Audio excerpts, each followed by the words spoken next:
네, 안녕하세요. 평가사가 대자의 안평가사입니다. 자, 오늘 33회 합격하신 황영중 평가사님 모시고 오늘 인터뷰 진행해 보도록 하겠습니다.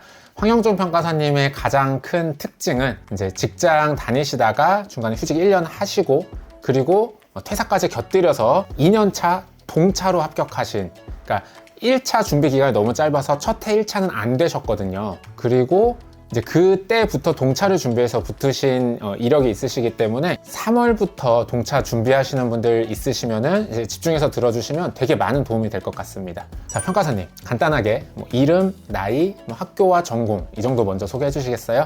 안녕하세요. 저는 황영준이라고 하고요. 나이는 올해 38살입니다. 학교는 저희 중앙대학교 경영학과를 나왔습니다. 네, 그 전 직장은 어디에서 어느 정도 다니셨어요? 예, 저는 유통업계 대기업 본사에서 한 11년간 근무했었습니다. 네, 그럼 공부 기간은 어느 정도 되신 거죠? 2021년 1월부터 올해 7월까지 1년 7개월 공부했습니다. 2차 점수는 몇 점 나오셨나요? 예, 평균 52점이고요. 과목별로는 실무 57.5, 이론 41, 법규 57.5 이렇게 나왔습니다. 네, 알겠습니다. 일단 처음부터 차근차근 얘기해 보도록 하겠습니다. 시험에 도전하신 계기가 궁금한데요.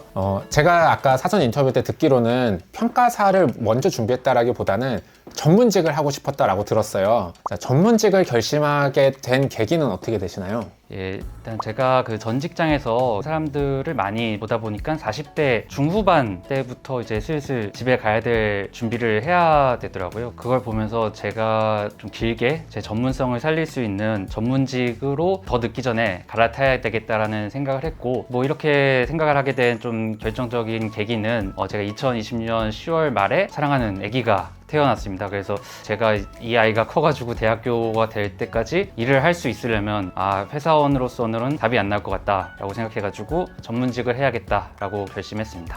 알겠습니다. 이렇게 해서 전문직을 해야겠다라고 결심하셨고 그 중에서 평가사를 결심하게 된 이유는 뭔가요? 예, 일단 그 전문직을 좀 알아보다가 제 전문직의 전문성을 좀 최대한 살릴 수 있고, 제가 30대 후반인 걸 고려해서 감정평가사가 좀 가장 적합하다라는 생각을 해서 진입하게 됐습니다. 네, 그렇군요. 그리고 평가사님의 특징 중 하나가 원래는 1년 휴직하고 회사를 그만둘 생각 없었는데 휴직이 끝나고 퇴사를 해버리시고 마저 공부를 하셨거든요. 왜 중간에 그렇게 퇴직을 하시게 되셨나요? 예, 제가 원래는 1차 합격하고 초시 2차 때까지는 병행을 하면서 딱 1년 휴직을 맞춰가지고 수험 생활을 계획을 하고 있었는데 일이 워낙 많아가지고 평일에 공부 시간을 잡기가 어려웠습니다. 그래서 한 주 2, 3일 정도 2시간, 3시간 정도 했었고, 평일에 너무 지쳐버리니까 주말에도 하루 정도만 8시간 정도 공부를 해버려가지고 시험을 보기 한 2, 3주 전부터 답이 안 나오겠다라고 판단해가지고 퇴사를 결심하게 됐습니다. 그래도 이게 발을 걸쳐놓을 때가 그래도 있어야 된다라는 생각이 드는데 그런 걱정 안 하셨어요? 그런 생각을 하게 되면 좀 제 스스로 마음이 나약해져가지고 더 어려워질 것 같다라는 생각을 했습니다. 약간 느낌이 그래도 예를 들면 학벌이나 이런 것을 고려했을 때 될 것 같으니까 배수진 한번 쳐봐야겠다라고 생각하지 않았을까요? 예를 들어 사시 같으면은 과연 그만두고 준비할 수 있었을까? 그런 것도 없지 않아 있었던 것 같습니다. 근데 합격 수기들을 제가 좀 찾아보니까 열심히 한다면 2년에서 3년이면 되는 시험이 아닐까라고 생각해가지고 차라리 좀 집중해가지고 짧게 끝내자라는 생각을 했습니다. 약간 자신감은 조금 있으셨던 것 같아요. 제가 시험 운이 조금은 있지 않나라고 생각합니다. 어떻게 그렇게 생각하게 되셨어요? 일단 제가 수능을 봤을 때도 사실 공부한 거에 비해서 비교적 성적이 좀 좋게 나왔었던 것 같고, 회사에서도 이제 승진 시험을 보는데 제가 그때 좀 성적이 좋게 나왔었습니다. 갑자기 궁금한데 시험운이 좋은 노하우는 뭔가요? 제가 좀 어렸을 때는 암기를 좀 잘했었던 것 같고, 지금은 글 쓰는 거에 대해서 남들에 비해서 좀 덜 어렵게 느끼는 게 영향이 있다고 생각합니다. 알겠습니다. 글쓰기에 어려움을 느끼지 않은 거는 어떻게 그렇게 될 수 있어요? 회사 생활하면서 아무래도 좀 보고서를 많이 쓰다 보니까 최대한 좀 논리적으로 쓰고 설득이 되게끔 하다 보니까 그게 영향이 있었던 것 같습니다. 알겠습니다. 평가사님 그 퇴직 결심하실 때 가족 반대는 없으셨어요? 처음에는 한 다리는 좀 걸쳐놓고 보험을 들어놔야 되는 거 아니냐라면서 좀 반대를 했었는데 제가 이렇게 멀티태스킹이 좀 안 되는 성격이다 보니까 가족을 설득해가지고 집중해가지고 해보겠다라고 했습니다. 혹시 이제 이 비슷한 상황에 있는 분들을 위해서 이 설득할 때 좀 강력한 논리 이런 게 혹시 있으면 공유해 주실 수 있나요? 일단 감정적으로 그 설득할 사람들한테 공감대를 이끌어내고 금융적인 면에서 좀 많은 어필을 하면 도움이 되지 않을까 싶습니다. 네, 알겠습니다. 사실 이제 퇴사는 공부 좀 하고 나서 그 다음 생각이시긴 하셨는데 완전 처음에 뭐 병행해서 공부해야지 뭐 하셨을 때 처음에 마음가짐 뭐 각오는 어떠셨나요? 일단 제가 그 늦게 남들보다 좀 늦게 시작한 만큼 빠르게 2년 안에는 쇼부를 보겠다라는 생각으로 임했습니다. 그 목표 기간은 한 2년 정도로 보신 거고 만약에 떨어졌으면은 더 그냥 될 때까지 했을 것 같아요. 떨어지겠다는 생각을 안 했습니다. 네, 알겠습니다. 그 다음에 이제 전체적인 공부 흐름 좀 크게 뭐 어쨌든 동차시니까 또 1차, 2차 병행 비중도 되게 어떻게 하셨는지 궁금하거든요. 처음부터 공부 어떻게 하셨는지 크게 설명해 주시면 좋겠습니다. 2021년 1월부터 4월, 그러니까 4월 말에 그 당시에 1차 실무였는데 그때까지 1차 공부를 100%로 했었고요. 1월에 진입한 직장인이 내가 올해 1차 붙겠다라고 생각하신 건가요? 예, 그게 제가 평가사가 되자의 유튜브를 보면서 설평가사님이 2개월 반 만에 합격한 유튜브를 보고 나도 할 수 있겠다라는 근거 없는 자신감을 가지고 진입을 하게 됐는데 후에 와서 딱 생각해보니까 그분은 이제 전업으로 하신 것 같은데 저는 직장 병행이었다는 거를 잊고 있었던 것 같아요. 네, 알겠습니다. 자, 그래서 1차 뭐 안 되죠, 사실. 그 기간에 안 됩니다. 시원하게 떨어지시고 5월부터 이때는 뭐 2차만 하셨겠죠? 네. 네, 언제까지 2차만 하셨나요? 예, 제가 5월부터 9월까지는 2차만 공부했습니다. 그러면 10월부터는 1차를 병행? 10월부터 그 12월까지는 1차는 한 20% 정도 비중을 가져가고 2차 80% 비중으로 공부를 했습니다. 그래도 사실 보통 우리가 1차를 6개월 정도 공부하는 게 좀 일반적으로 보는데 6개월 전에 시작하시면서도 비중을 사실 되게 조금 가져가셨거든요. 어떤 좀 뭐 자신감이 있으셨던 건가요? 일단 제가 그 전공이 경영학이다 보니까 뭐 회계 부분에서 조금 남들에 비해서 좀 익숙한 건 있었고 또 아까 말씀드렸던 것처럼 그 회사에서 간부 승진 시험 때 회계 과목이 들어갑니다. 그래서 그때 공부했었던 것도 있어서 회계 부분에서는 좀 익숙한 게 뭐 좀 도움이 되지 않나 싶습니다. 네, 알겠습니다. 그러면은 10월에서 12월까지도 1차 20%만 하시고 그러면은 그 다음은 어떻게 하셨나요? 22년 1월부터 1차 시험 직전까지는 거의 100%로 1차 공부를 했고 그 중에 이제 실무는 이렇게 랜드 모의고사를 온라인으로 참여했습니다. 왜 이론이랑 법규는 참여 안 하셨나요? 이론이랑 법규는 짧은 기간에 바짝 하는 게 더 도움이 된다라고 생각해가지고 실무는 감을 잃지 않으려고 참여했습니다. 네, 알겠습니다. 그럼 그렇게 해서 1차 붙으시고 4월부터 7월 초까지 이때는 이제 2차만 집중해서 공부하시고 합격하신 거네요. 네, 그렇습니다. 네, 알겠습니다. 자, 이렇게 해서 1차, 2차 병행 비중을 가져가셨다라고 합니다. 자, 여기까지 해서요. 우리 평가사님 간단한 소개와 전체적인 공부 비중 얘기 들어봤고요. 잠깐 쉬었다가 1차 공부 방법 얘기 들어보도록 하겠습니다.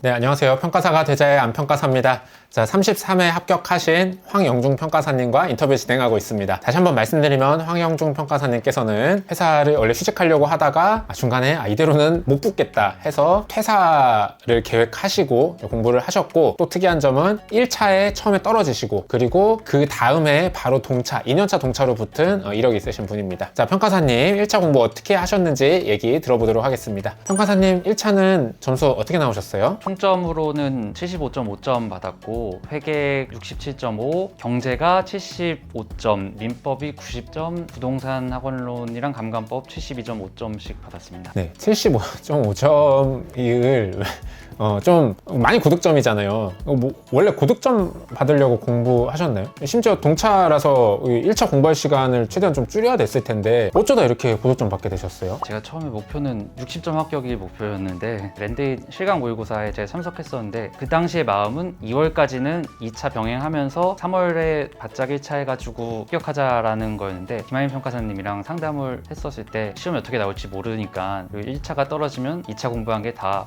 아무 의미가 없다. 그래서 최대한 보수적으로 공부하라고 하면서 다음 주부터 나오지 말라. 그래서 나오지 않았습니다. 또 김하인 평가사님이 실제 생동차로 붙으셨기 때문에 설득력도 좀 있었겠군요. 네. 자, 그러면은 평가사님 전체적인 과목 비중 어떻게 가져가셨는지 궁금한데요. 저희가 이제 사전 인터뷰를 진행했을 때 평가사님께서는 어쨌든 초시 1차 때 떨어지셨지만 그 직장 병행하면서 4개월 공부하신 동안 기본 강의는 사실 한번 들으셨던 분이셨어요. 그리고 회계 베이스도 딱 이 시험에 맞는 건 준비는 안 하셨지만 회계 개념 정도는 뭐 아주 어렵진 않았던 그런 베이스가 있으셨던 분인 거를 감안해서 들어주시면 좋을 것 같습니다. 자, 평가사님 아까 10월부터 12월까지 한 20% 정도의 파워로 1차 공부하셨다고 했는데요. 이 기간 동안에 뭐 어떤 과목을 어떤 비중으로 공부하셨나요? 네, 그 기간에는 제가 전년도 1차에서 민법이 가장 부족했다고 판단해가지고 민법 기본 강의랑 문제풀이를 들었고요. 회계랑 경제 문제풀이를 하고 경제는 기본 강의까지 같이 들었었습니다. 아, 네, 알겠습니다. 그러면은 민법, 경제, 회계했고 기본 강의를 들은 거는 민법이랑 경제였다. 예. 아, 확실히 회계는 베이스가 있으셨군요. 기본 강의를 이 시기에 안 들으신 걸 보면. 조금 남아 있었던 것 같습니다. 네, 알겠습니다. 자, 그 다음에 그러면 1월부터 3월까지 100% 풀파워로 공부하실 때 이때는 어떤 과목을 어느 정도 비중으로 공부하셨나요? 네, 일단 이 기간에는 감감법을 좀 가장 힘을 줘서 공부를 했고요. 이제 민법이랑 회계 경제는 그 문제풀이한 거를 복습하는 식으로 공부를 했고 학원론 같은 경우는 좀 거의 공부를 하지 않았습니다. 네, 학원론 공부 왜 안 하셨는지는 좀 이따 들어보도록 하겠습니다. 뭐 이때 모의고사는 잘 나오셨나요? 예, 모의고사도 시중학원에서 주어지는 모의고사는 다 봤는데요. 모의고사 점수가 그래도 괜찮게 나와가지고 약간 비교적 제 수험 기간 중에서 행복했던 기간이지 않았나 생각합니다. 알겠습니다. 아, 참, 그 모의고사는 막판에 몰아서 보셨나요? 아니면은 한 달에 한 번씩 학원에서 모의고사 열릴 때 맞춰서 보셨나요? 1회차 제외하고는 학원에서 나올 때마다 한 달에 한 번씩 봤습니다. 그리고 대부분 다 문제지를 받아가지고 집이나 스터디 카페에서 풀었는데 마지막 회차 같은 경우는 좀 현장감을 느껴보고 싶어가지고 학원에 직접 가가지고 시험을 봤습니다. 그렇게 학원 가서 보면 사람 많아요? 거의 사람이 좀 그때 처음으로 감정평가 수험생들이 꽤 되는구나라는 걸 느꼈습니다. 네, 알겠습니다. 그리고 1차 같은 경우는 어쨌든 마지막까지 갔을 때는 여러 과목, 5가지 과목을 핸들링을 해야 되잖아요. 요때 뭐 하루에 여러 과목 공부하셨나요? 아니면은 뭐 하루에 한 과목씩 가셨나요? 저 같은 경우는 하루에 여러 과목을 공부했습니다. 하루에 여러 과목을 하신 거는 뭐 어떤 이유가 있으셨나요? 저도 기억이 가물가물한데 누군가한테 얼핏 들었을 때 하루에 한 과목만 파는 게 별로 도움이 안 된다라고 생각했고 제 스스로도 한 과목만 하면 좀 더 쉽게 지치는 듯한 느낌이 들었습니다. 그래서 한 20% 힘으로 공부할 때는 하루에 한 2과목 정도 했고 100%의 힘으로 공부할 때는 하루에 한 3과목 정도씩 공부를 했습니다. 알겠습니다. 1차 고득점 나오셨는데 지나고 나서 돌이켜보면요. 다 만약에 돌아간다고 해도 이렇게 공부하실 것 같나요? 제가 올해 4, 5월 때까지만 해도 이렇게 공부한 걸 좀 후회했거든요. 그때 2차가 너무 갈 길이 멀다라고 느껴져가지고 되게 많이 후회했었는데 결과론적으로 뭐 다 좋게 해결됐기 때문에 의미가 없는 것 같습니다. 네, 알겠습니다. 생각해보니 무의미한 질문인 것 같습니다. 그 다음에 회계 공부 방법 좀 구체적으로 얘기해 보도록 하겠습니다. 회계 몇 점 받으셨죠? 67.5점 받았습니다.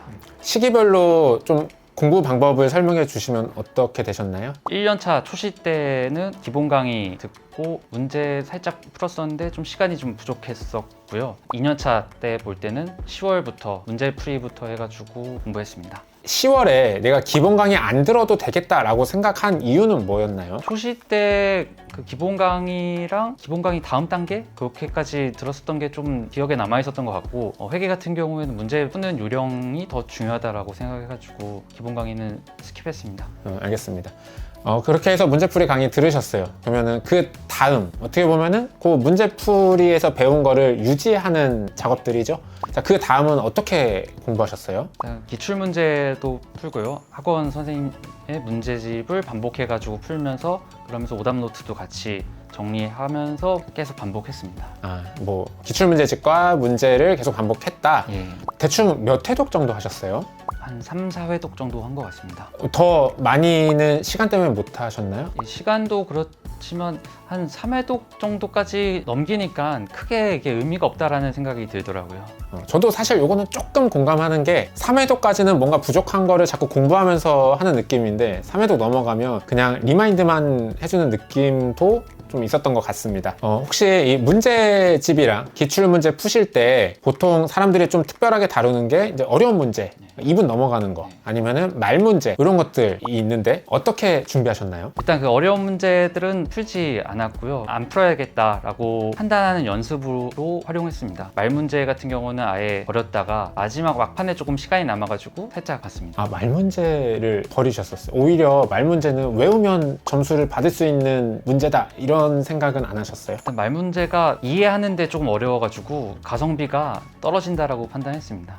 알겠습니다. 뭐 버리신 파트 알려주시겠어요? 역대 기출 문제를 보면서 비중이 적은 파트 같은 경우는 다 과감히 버렸습니다. 그러면 대충 몇 퍼센트 정도 버리신 것 같아요? 논점의 파트 수로 본다고 하면 한 30% 되는 것 같은데 실제 문제 비중으로 하면 한 20% 정도 되는 것 같습니다. 전체에서 내용은 30%지만 어차피 빈출되지 않는 걸 버렸기 때문에 문제 기준으로는 2% 정도. 네. 근데 왜 이렇게 고득점이 나온 건가요? 그래도 좀 어려운 것까지 약간 더 많이 문제를 푼 건 아니었나요? 전 어려운 문제는 확실히 버렸고요. 아마도 제가 본 해 회계가 조금 쉽지 않았나 그 전에 해에 비해서 그렇게 생각합니다. 네, 알겠습니다. 자, 마지막으로 회계 공부에서 중요하다고 생각하시는 거 한 가지만 꼽아주시겠어요? 회계사가 되려고 보는 시험이 아니기 때문에 이해하려고 노력할 필요 없이 문제의 답을 내는 그 요령만 익히는 게 가장 중요한 것 같습니다. 네, 알겠습니다. 자, 그 다음으로 경제 공부 방법 여쭤보겠습니다. 경제도 점수 잘 나오셨죠?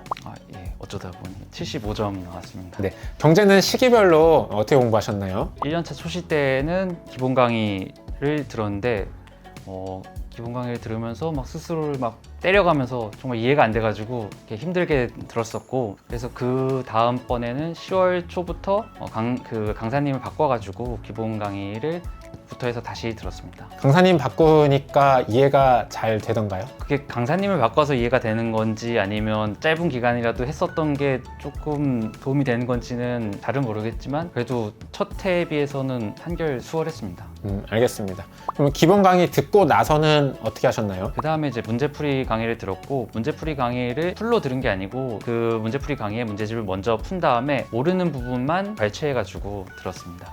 그러면은 그렇게 해서 문제풀이 강의까지 들으시고 그 이후에 요거 유지하는 작업 요거는 어떻게 하셨나요? 문제를 계속 풀면서 회독을 늘렸습니다. 그러면은 총 문제집은 몇 회독 정도 하신 것 같아요? 경제도 한 3, 4회 정도 된 것 같습니다. 네, 알겠습니다. 자, 그 다음에 이제 각 시기별로 조금 더 자세히 여쭤보고 싶은데요. 기본 강의 들으셨을 때 강의 듣고 복습은 어떤 식으로 하셨나요? 일단 강의를 들은 다음에 강의 들은 내용을 제 스스로 노트에다가 서브로 정리했습니다. 이제 경제 같은 경우는 그래프가 좀 중요한 부분이 많다 보니까 그래프 같은 걸 직접 연습장에 그려보면서 스스로 이렇게 제 것으로 만들어 보려는 노력을 했었습니다. 서브노트 만드신 거는 그때만 정리하는 용도로 잠깐 썼나요? 아니면 정말 끝까지 도움이 많이 되셨나요? 네, 그걸 가지고 이제 시험장 가서도 봤었습니다.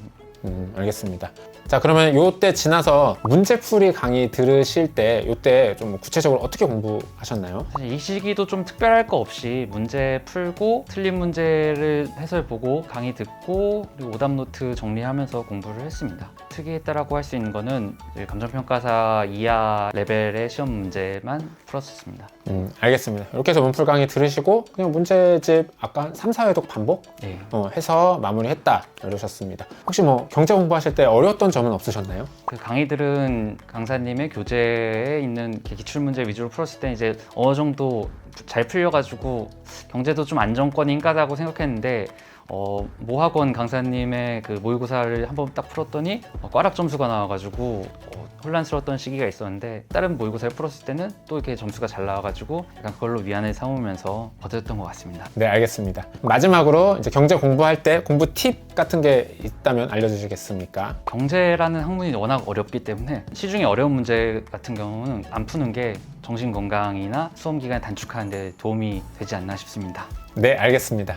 자, 그 다음으로 민법 공부 방법 얘기해 보도록 하겠습니다. 민법은 몇 점 나오셨죠? 90점 나왔습니다. 네, 민법도 시기별로 공부 방법 궁금합니다. 그 1년차 초시 때는 기본 강의를 들었었는데 강의 내용이 전혀 이해가 안 돼가지고 초시 때 시험을 엄청 망쳤었고요. 10월부터 공부할 때 기본 강의부터 다시 시작했습니다. 기본 강의 듣고 민법도 문풀 강의 들었다고 하셨나요? 기본 강의 끝난 다음에 바로 문풀로 들어갔습니다. 그러면 이제 문풀 강의 듣고 난 거를 유지하는 작업은 어떻게 하셨나요? 그 문제풀이 강의에서 강사님이 문제를 푸는 거는 크게 의미가 없고 기출문제의 지문들을 계속 눈으로 보면서 익숙하게 하라고 하셨어가지고 기출문제집을 계속 눈으로 보면서 제 스스로 익숙하게끔 하는 작업을 했던 것 같습니다. 알겠습니다.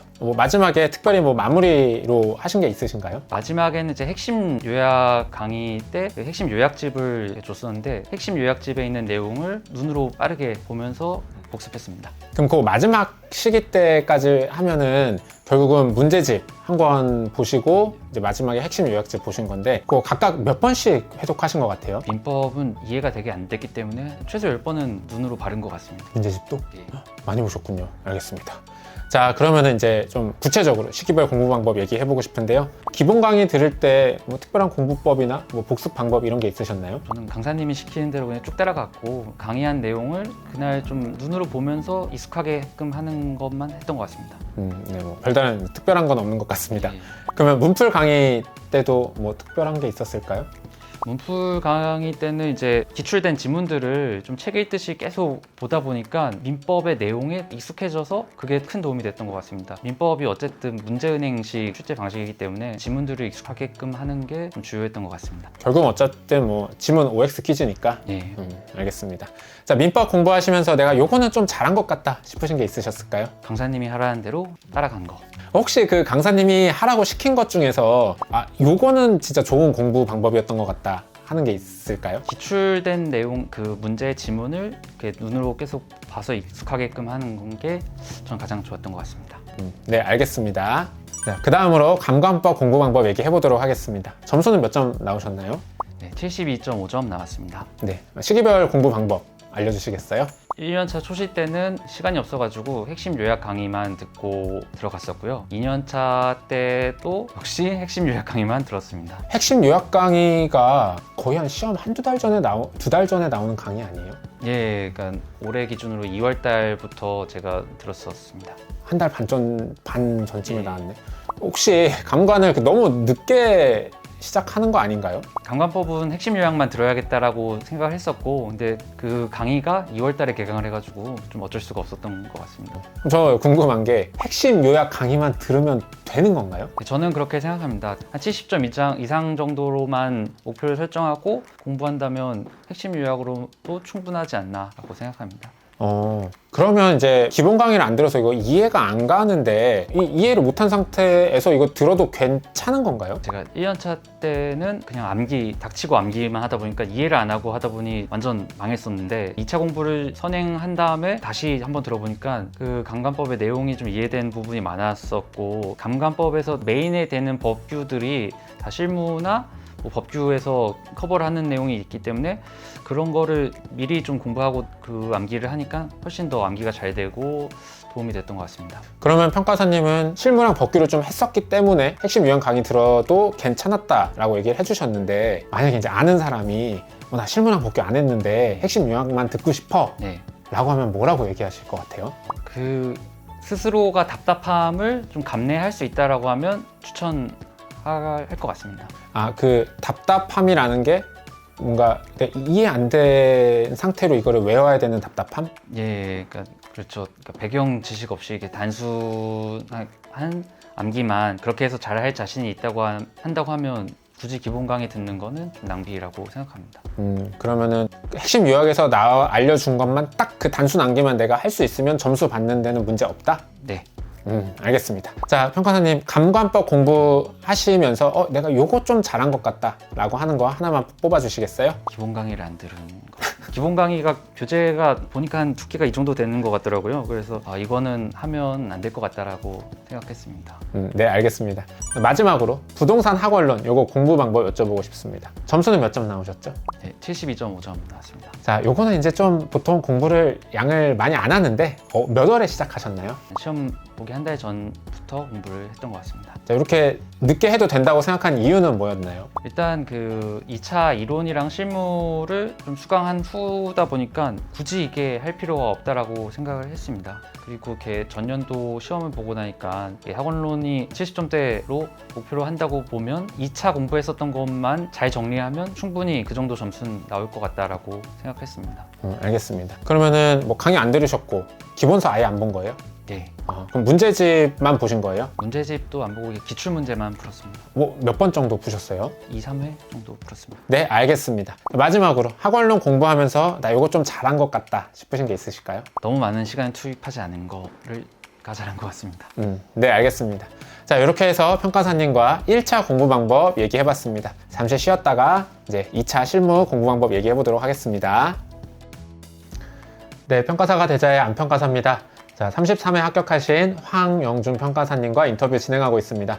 황영준 평가사님께서는요, 퇴사를 계획하시고 공부를 하셨고요. 첫 1차는 떨어지시고 그 다음에 2년차에 동차로 붙으신 이력이 있으십니다. 자, 실무 공부 방법 얘기하기에 앞서서 시리법 쪽 전체 공부 방법을 객관적으로 얘기하고 싶은데요. 시리법 몇 점 나오셨죠? 실무 57.5점, 이론 41점, 뷰 57.5점 해서 평균 52점입니다. 네, 알겠습니다. 시기별로 이 과목 간의 공부 비중은 어떻게 가져가셨나요? 기본 강의 시즌이죠. 5월부터 9월까지는 실무는 한 50% 비중을 가져갔고 이론은 한 15%, 법규는 35% 정도를 했습니다. 그리고 이제 10월부터 12월 그 기간 동안에는 실무는 45, 이론은 한 10%, 법규가 45% 정도 비중이었습니다. 아니, 이론은 그럼 언제 한 건가요?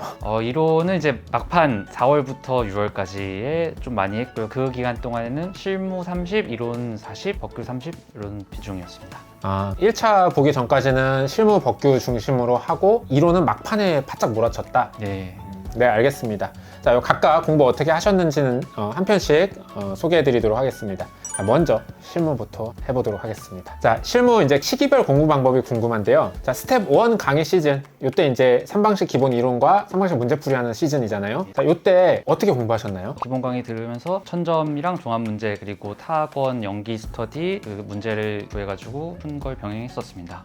별도로 문제를 구해서 더 푸신 거는 뭐 문제가 부족해서 그러셨던 건가요? 일단 그 3방식은 이제 실무의 기본이 되는 거기 때문에 이 부분은 좀 확실히 제 것으로 만들기 위해서 반복 숙달을 하면서 익히는데 좀 주안점을 두려고 이렇게 다른 문제까지 구해가지고 풀었었습니다. 그럼 이제 스텝 2의 뭐 유형별이나 스텝 3 보상이나 뭐 이런 것도 다 이제 다른 문제집도 병행해서 푸신 건가요? 아니요, 이제 3방식 쪽만 했습니다.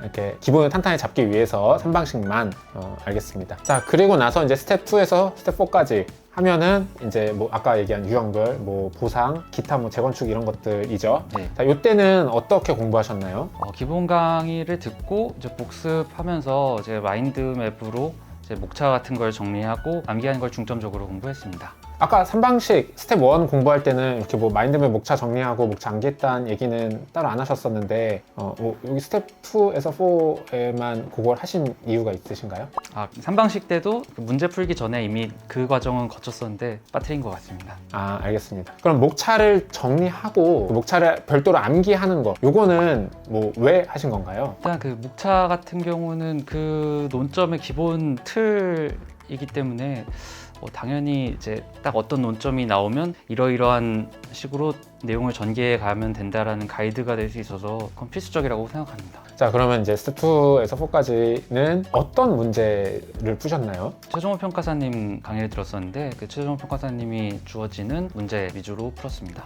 아, 그럼 스텝 1은 기본이 되는 거라서 많이 푸셨다고 했는데 이제 스텝 2에서 4는 문제를 많이 안 푸셨는데 왜 그러신 건가요? 일단 3방식과 달리 그 개념이 중요한 거지 문제를 많이 푸는 거는 도움이 별로 되지 않는다라고 생각했습니다. 그리고 또 이제 최종훈 평가사님이 강의 때마다 이제 양치기를 하지 말라라고 강조를 하셔가지고 그런 것도 영향이 있었습니다. 아, 그럼 그 시기에 최종호 평가사님 주는 문제만 풀면 시간이 남지 않아요? 예, 뭐 그 기간에 이제 법규 암기하느라고 또 바빴었던 것도 있습니다. 네, 이해했습니다. 바쁘셨겠군요. 자, 그러면 그렇게 해서 이제 스텝 1부터 4까지 그리고 5까지 기본적인 거 다 끝내시고 그 다음에 실전 모의고사 시즌이죠. 아마 1월부터 했었던 것 같습니다. 자, 요때는 어떻게 공부하셨어요? 제가 사실 스텝 4까지는 문제를 풀면서 시간을 딱히 재지 않고 풀었었거든요. 그러다 보니까 이 실무는 내 주력 과목인가? 라고 좀 착각을 했었습니다. 근데 딱 실전 모의고사에 들어가서 주어진 시간에 이제 풀려고 하니까 턱없이 부족하더라고요. 그래서 한번 큰 좌절을 겪었습니다. 아니 어떻게 그 전까지 시간을 재고 푸실 생각을 안 하셨어요? 그 전에는 최대한 내용을 잘 쓰고 풍부하게 쓰는 게 더 중요하다고 생각해가지고 시간은 따로 체크를 안 했었습니다. 오케이. 그래서 실제 시간 재고 푸니까 뭐 이거 시간 내에 못 들어왔다. 자, 그래서 어떻게 해결책을 찾으셨나요? 실전 모의고사를 통해 가지고 최대한 서술을 간단하게 하고 고민하는 시간을 줄이면서 시간 내에 들어오게끔 하는 거를 좀 목표로 두면서 문제를 풀었던 것 같습니다. 그리고 요 시기는요, 사실 모의고사 가서 일주일에 한번 100점 풀면은 일단 학원 커리큘럼 끝이잖아요. 요때 또 그 100점 푸는 거 외에는 실무 공부 어떻게 하셨어요? 이 시기 때 들어서는 실무를 조금 비중을 많이 줄였습니다. 그래가지고 100점을 풀고 난 다음에 그거 내용을 복귀하면서 오답 노트를 정리하고 다른 학원의 스터디 문제 구해가지고 한 일주일에 100점 정도 추가로 본 거 외에는 딱히 한 건 없습니다. 주에 200점 푸신 거면은 진짜 좀 적게 푸시기는 했네요. 알겠습니다. 그리고 이제 완전 막판에 그 1차 보고 나서 진짜 막판에 그때는 어떻게 공부하셨어요? 처음에는 이렇게 아까 얘기했던 것처럼 실무를 주력 과목으로 생각했었다가 이게 자신감이 떨어진 다음부터는 이제 명가락 또는 한 40에서 50점 정도의 점수만 받으면 잘한 거다라는 생각을 갖고 있어가지고 큰 투자는 안 했었습니다. 네, 알겠습니다. 자, 이렇게 해서 시기별로 좀 어떤 흐름으로 공부하셨는지 얘기 들어봤고요. 그 다음에 좀 뭐 하나하나 좀 여쭤보도록 하겠습니다. 자, 이제 실무를 제가 보기에는 수험생 중에서는 문제를 그래도 많이 안 푸신 편인 것 같은데 이 문제 안 풀어도 괜찮으셨나요? 그러니까 문제를 많이 푼다? 혹은 우리 양치기를 한다라는 거에 대해서 어떻게 생각하시나요? 네, 일단 3방식 같은 경우는 양치기가 좀 필요하다고 어느 정도 필요하다고 생각합니다. 이게 기본이 되는 개념이고 다른 거로 이제 파생돼 나가는 거기 때문에 반복 숙달을 해가지고 자동적으로 이렇게 써내려가게끔 하기 위해서 양치기가 어느 정도 필요하다고 생각하는데 그 외에 이제 뭐 목적별이나 유형별 평가 같은 경우는 양치기가 큰 도움이 되지 않는다라고 생각합니다. 그러면 걔네들은 양치기 말고 뭐가 중요한가요? 똑같은 문제가 어차피 나오지 않기 때문에 이 개념만 알고 있으면 이 논점에 응용되는 것들을 좀 더 풀이해 나가는 게 수월할 거라고 생각합니다. 네, 알겠습니다. 자, 그리고 뭐 실무에서 많은 분들이 어려움을 호소하시는 게 저 처음 풀었는데 20점짜리인데 1시간 동안 풀었어요 라고 얘기를 많이 하시거든요. 평가사님은 그런 적 없으셨나요? 저도 당연히 그랬었습니다. 처음에는 그 시간에 좀 구애를 받지 않고 그 개념을 확실히 이해해서 내 스스로 숙지하는 게 더 중요하기 때문에 초반에는 시간은 크게 중요하지 않다고 생각합니다. 그럼 처음에는 이제 천천히 내가 그 개념을 숙지한 동안은 뭐 시간을 오히려 구애받으면 좀 안 되고 예. 천천히 풀고 나서 그리고 나서 시간 줄이는 거는 별도로 연습해라? 예, 그러니까 처음부터 시간 내에 풀려고 하다 보면 그 중요한 개념들을 놓치고 갈 수도 있기 때문에 처음에는 확실하게 내 것으로 만든 후에 문제를 풀면서 좀 쳐내도 되는 부분을 쳐내는 게 맞다고 생각합니다. 네, 좋은 얘기인 것 같습니다. 자, 그러면 이제 시간을 줄이는 훈련을 할 때 시간을 줄이는 팁이 있나요? 팁이라고 거창할 건 없겠지만 그 문제를 보고 고민하는 시간을 줄이는 게 가장 필요하지 않나 생각합니다. 고민하는 시간을 줄인다는 거는 이걸 봤을 때 어떤 자료를 뭐 찾아보는 고민인가요? 아니면 목차를 잡는 고민인가요? 이제 주어지는 자료에 대해서 판단을 해야 될 때 이것과 저것과 이렇게 고민을 하고 이게 뭘까라고 생각하게 되면 시간 내에 못 들어온 경우가 대부분이더라고요. 그래서 처음에 딱 드는 생각을 바로 적어 내려가는 게 필요하지 않나 싶습니다. 고민 많이 하지 말고 첫인상이 맞다. 네. 네, 알겠습니다. 그리고 혹시 시간을 줄일 때 이게 뭐 서술 양을 좀 줄여서 시간을 줄여야 되진 않나? 이렇게 생각하시는 분들도 많은데 평가사님은 뭐 서술을 많이 줄이는 식으로는 시간을 줄이진 않았어요? 네, 제가 평소에도 좀 서술을 이렇게 길게 하지 않는 편이어가지고 원래 좀 이렇게 서술이 적어서 이렇게 줄이는 건 딱히 없었습니다. 알겠습니다. 그러면은 시간 내에 100분에 100점 정도 들어오기 시작한 게 언제쯤이셨어요? 시험 보기 한 달 전쯤이었던 것 같습니다. 한 달 전까지 100분에 100점을 못 들어왔어요? 가끔 들어올 때도 있었는데 좀 대부분 조금 부족했습니다. 와, 심리적인 압박감이 상당했을 것 같습니다. 그렇긴 했는데 최종원 평가사님 스터디 문제가 좀 어렵기도 어려웠었거든요. 근데 다른 평가사님 거 문제를 한번 풀어보니까 그 문제는 또 100분 안에 들어와가지고 약간 그걸로 또 미안을 삼기도 했었습니다. 네, 알겠습니다. 자, 방금 또 다른 평가사님 문제도 푸셨다고 했는데 평가사님 이제 지금까지 실무 공부하시면서 어떤 문제들 푸셨는지 한번 정리 좀 해주시겠어요? 한 방식을 익숙하게 하는 기간 동안에는 1000점 문제 풀고 종합 문제 조금 보고 그리고 타 학원 강사님 연기 스터디 문제를 봤었고요. 시험 앞두고 나서 타 강사님의 이제 스터디 문제도 같이 구해가지고 일주일에 한 번 정도씩 풀었었습니다. 그러면 이제 다른 강사님 한 번 정도의 자료를 더 본 것 같은데 다른 강사님 문제를 뭐 더 풀어야겠다라고 생각하진 않으셨나요? 여유가 있었다고 하면 더 풀었을 것 같은데 그럴 만한 여유가 없었던 것 같습니다. 그러면 이제 대체적으로 뭐 많이 풀면 많이 풀수록 좋다. 근데 이제 내 주어진 시간 내에서 어쩔 수 없었다? 예, 그렇다고 무작정 양을 늘리는 거는 또 비효율적인 것 같습니다. 알겠습니다. 자, 그리고 또 궁금한 게 이제 다른 학원 강사님들 문제를 많이 보고 싶어하는 또 이유 중에 하나는 그런 어떤 지엽적인 거를 좀 잡아내고 싶다 이런 니즈도 있거든요. 근데 이제 다른 강사님 문제를 많이 보신 건 아니란 말이죠. 이런 지엽적인 부분들은 어떻게 생각하고 어떻게 준비하셨어요? 저는 이렇게 지엽적인 논점은 아예 버렸습니다. 그래서 뭐 그 에루드법이나 분해법 그리고 노선가식 평가법 그런 것들은 아예 보지 않았었고 또 그 안 본 거는 시간도 없었을 뿐더러 최평가사님이 그런 거는 크게 중요하지 않으니까 중요한 거 위주로 보라고 하셔가지고 그렇게 따랐습니다. 네, 알겠습니다. 실무 점수랑 시험 얘기를 좀 하고 싶은데요. 57점 정도면은 사실 나쁜 점수는 아니죠. 합격생들 딱 평균 정도니까 전체 수험생 치고는 이제 되게 높은 편은 맞는데 왜 57점 받았다고 생각하시나요? 뭐 일단 이번 시험이 좀 점수를 후하게 준 것도 없지 않아 있는 것 같고요. 1번 그 보상 문제에서 시행규칙과 같은 관련 근거를 좀 빠짐없이 다 적었었던 부분이 좀 있지 않았나 싶습니다. 그렇게 된 게 1번 문제 같은 경우에는 제가 스터디 하면서 유사한 문제를 풀어봤었거든요. 그런 거 공부했던 기억이 있다 보니까 비교적 수월하게 풀었었던 것 같습니다. 그러면 이제 1번 문제 외에는요? 그 외에는 그냥 무난하게 풀었던 것 같습니다. 네, 알겠습니다. 그리고 제가 그 권리금, 그러니까 4번 권리금 문제에서 형과표가 주어졌었는데 제가 그 형과표를 그때 처음 봐가지고 이거를 어떻게 푸는지를 몰라가지고 그 형과표를 되게 이상하게 적용해서 엉뚱한 답이 나왔는데 그래도 점수는 크게 깎지는 않는 것 같더라고요. 그래서 그 숫자는 좀 틀렸어도 그 여기서 물어보는 개념을 내가 아는지 이걸 답안지에 표현만 하면 어느 정도 점수는 받지 않나 싶습니다. 혹시 그리고 뭐 또 내가 57점을 받은 이유라고 생각하시는 게 더 있으신가요? 저는 이렇게 고득점을 받을 생각은 추호도 하지 않았습니다. 왜요? 고득점 받으면 좋잖아요. 괜히 이제 고득점을 받으려고 자료의 양을 늘리다 보면 결국 기본적인 거를 놓쳐서 오히려 더 점수가 떨어질 수 있다라는 생각이 들었습니다. 그래가지고 제가 공부한 방식대로 좀 컴팩트하게 쓰고 제 페이스를 유지해가지고 딱 한 50점 정도만 받는 거를 전략으로 삼은 게 도움이 되지 않나 싶습니다.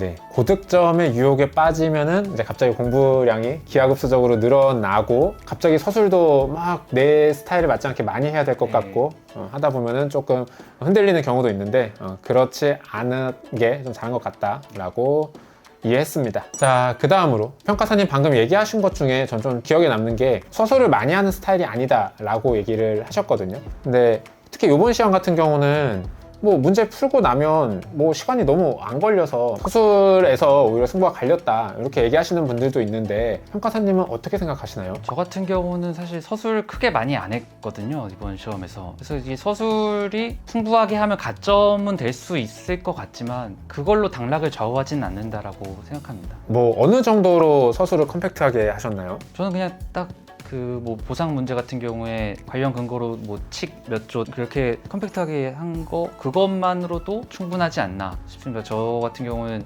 그 이번에 쉬었다고 하는 문제 4번에서 권리금 의의 같은 것도 아예 쓰지 않았거든요. 평가 방법도 별도로 쓰지 않고요. 아, 그러면은 숫자로 답만 냈어요? 네, 그 문제에서 권리금의 의의나 이거 평가 방법 쓰라는 내용이 없었잖아요. 아, 알겠습니다. 그러면 나는 이제 숫자가 틀렸는데 서술도 안 했어. 그럼 점수 어디서 받으신 것 같아요? 사실 그 문제 4번은 점수가 그렇게 잘 나오지 않았는데 이게 뭐 문제 1번이나 이런 데서 좀 메워서 복구했던 것 같습니다. 네, 알겠습니다. 되게 재밌는 거는 안 물어봤는데 왜 쓰냐? 네. 라는 마인드. 네. 원래 공부할 때 그렇게 생각하시면서 공부하셨나요? 뭐 다들 사회생활 같은 걸 하다 보면 이제 윗사람들이 뭘 물어봤는데 물어보지도 않은 걸 대답하면 짜증이 나잖아요. 그래서 채점자분들께서도 그런 심정이지 않을까 해서 물어본 것만 딱 옳게 대답하는 게 점수 잘 받는 길 아닌가라는 생각을 했었습니다. 네, 알겠습니다. 개인적으로는 이 사람이 뭘 물어봤는지 좀 아리까리하니까 모르겠어, 다 준비했어, 이런 느낌으로 사실은 많이 쓰는 것 같기는 해요. 네. 그렇습니다. 자, 평가사님이 보시기에 실무에서 중요한 포인트 뭐가 있을까요? 문제집 받아보면 다 처음 보는 문제들일 거기 때문에 그런 처음 보는 문제를 보고 쫄지 않고 좀 덤덤하게 자신의 페이스대로 써나가는 게 중요하지 않나 싶습니다. 멘탈 나가지 말아라? 예. 평가사님은 내가 처음 보는 거 딱 나왔을 때 어떻게 생각하시나요? 일단 뭐라도 비슷한 개념을 떠올린 다음에 그 개념을 거기다 갖다 붙여 써서 답안을 완성시키는 게 중요하지 않나 싶습니다. 그 정도만 해도 기본 점수 나올 것 같다? 예. 꽈락은 안 시켜주지 않을까. 자, 알겠습니다. 스터디 등수는 어느 정도 나오셨었어요? 실무 스터디 같은 경우는 점수가 정말 이렇게 편차가 심했습니다. 잘 나왔을 때는 뭐 한 3등 정도까지 했었던 것 같고 못 나왔을 때는 거의 뭐 최하위권까지 떨어졌었던 적도 있습니다. 왜 이렇게 오락가락했어요? 이게 그 제가 자신 있는 논점이 나오느냐 뭐 자신 없는 논점이 나오냐 뭐 그런 차이가 있지 않을까 싶습니다. 알겠습니다. 자, 마지막으로 우리 실무를 어려워하시는 분들에게 해주고 싶은 얘기가 있다면요? 너무 실무를 양치기의 개념으로는 접근 안 했으면 좋겠습니다. 이렇게 실무도 결국은 다 개념을 이해하는 게 중요하기 때문에 그 개념을 이해하고 그 다음에 문제를 푸는 게 도움이 되지 않나 싶습니다. 그 방금 얘기하신 이 개념이라는 게 구체적으로 뭐죠? 단순히 이제 평가 방법 암기하는 거 외에도 이제 이 평가 방법 관련된 배경 지식이나 뭐 이런 산식이 왜 나왔는지에 대한 그런 내용들을 조금 숙지하고 이해하는 게 그렇게 하다 보면 기억도 좀 더 오래 가고 응용 문제가 나왔을 때도 좀 쉽게 접근할 수 있지 않을까 생각합니다. 네, 알겠습니다. 혹시 또 해줄 얘기가 있으신가요? 교재의 내용을 최대한 자기 것으로 만들면 안정적으로 점수를 획득할 수 있지 않을까 싶습니다. 네, 알겠습니다. 자, 여기까지 실무 공부 방법 얘기를 마치도록 하겠습니다. 잠깐 쉬었다가 이론 공부 방법 얘기하도록 하겠습니다. 평가사가 되자의 안평가사입니다. 33회 합격하신 황영준 평가사님과 인터뷰 진행하고 있습니다. 자, 이번 시간에는 이론 공부 방법 얘기해보도록 하겠습니다. 몇 점 맞으셨죠? 41점으로 간당간당하게 붙었습니다. 뭐 말은 간당간당하다지만 사실 이번에 꽈락만 넘겼으면은 2대1의 경쟁률이었고 제가 보기에는 뭐 40점, 41점, 42점 여기에 몰린 사람들이 거의 대부분일 것 같아요. 그래서 뭐 아주 낮은 점수는 아니지 않나 라는 생각은 듭니다. 자, 일단은 공부 방법 얘기하기 전에 저 가장 먼저 궁금한 거는 1차 보기 전까지는 이론 공부 거의 안 했잖아요. 왜 그렇게 하셨어요? 김하인 평가사님 강의 들었었는데 그 강의 하시면서 이론 암기는 1차 후에 해도 늦지 않다라고 얘기를 해주셔가지고 또 동차생의 롤모델이시니까 믿고 따라갔습니다. 네, 알겠습니다. 자, 시기별 공부 방법 얘기 들어보도록 하겠습니다. 자, 1차 시험 떨어지고 나서 자, 5월부터 이제 2009 시작하셨는데 아까 5월부터 9월까지는 이론을 한 15 정도의 파워로 공부했다. 그거 가지고 뭘 공부하셨나요? 일단 그 기본 강의 듣고 듣고요. 김하인 평가사님 기본 강의는 매 강의마다 과제가 주어집니다. 그래서 그 기본 강의 듣고 과제를 풀면서 조금씩 복습을 한 게 다인 것 같습니다. 이때 암기는 안 하셨나요? 네, 암기는 따로 안 했는데 과제를 쓰는 거를 책을 보고 쓰는 게 아니고 제가 스스로 이렇게 뭐 10점, 20점씩 써 내려가려고 하다 보니까 배운 내용을 어떻게 써야 될지를 좀 정리하면서 알게 모르게 조금씩 암기가 되지 않았나 싶습니다. 저 잠깐 궁금한 게 생겼는데 처음에 오픈북을 하지 말라고 해요? 아니면 그냥 내가 오픈북 하면 안 되겠다 생각하신 거예요? 잘은 기억 안 나는데 하지 않는 게 좋을 것 같다라고 하셨던 것 같아요. 그래서 당연히 그래야 되겠구나 생각한 것 같습니다. 그럼 오픈북 안 하고 쓸 때 네. 어쨌든 뭔가는 외워져 있어야지 쓸 수 있잖아요. 네.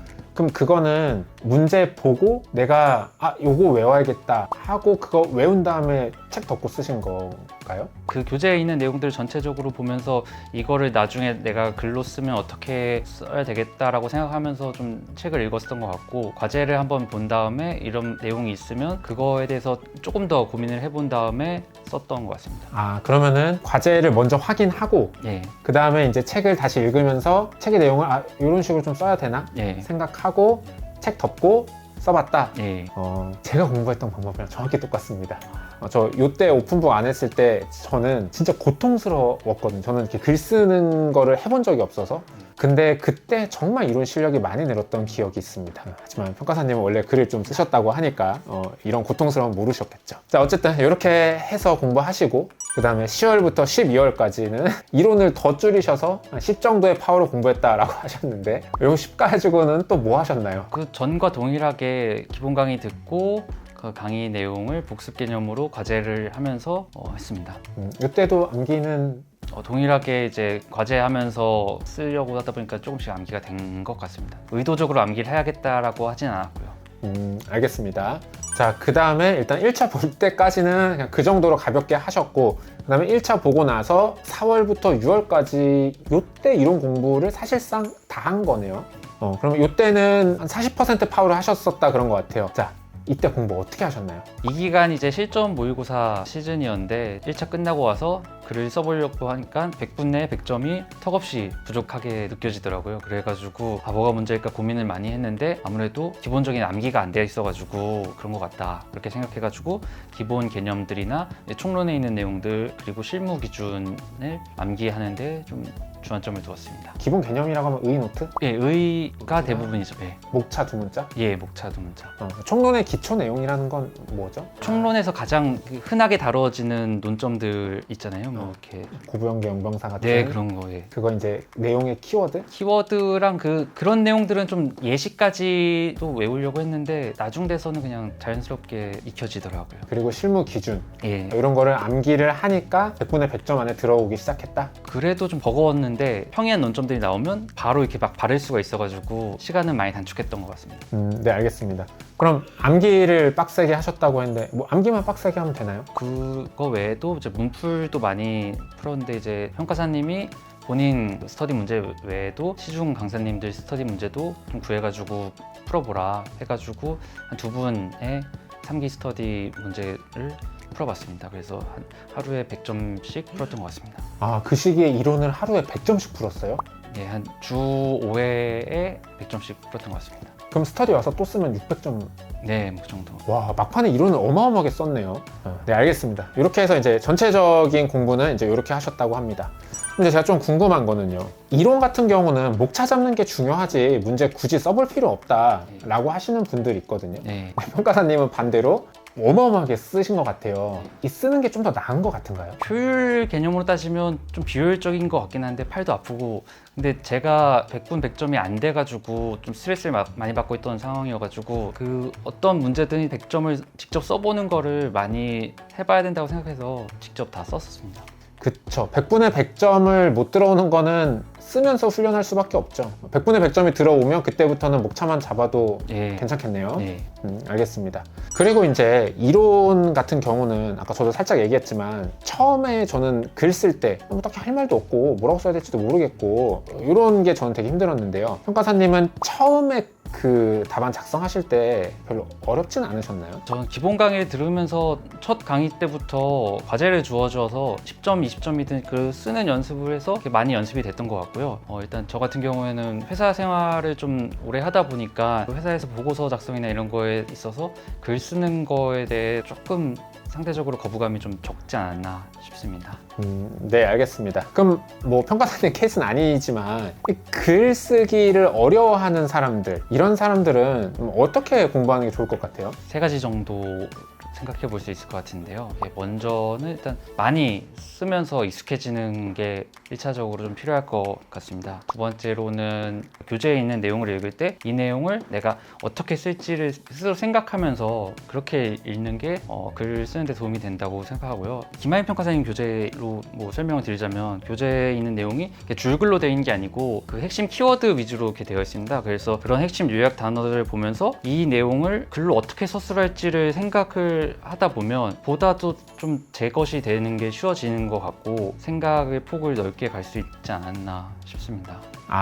키워드 위주로 되어 있다 보니 이 키워드를 보면서 내가 어떻게 문장을 만들지를 항상 생각하면서 읽다 보니 네. 글 쓰는 게 뭐 익숙해졌다? 네.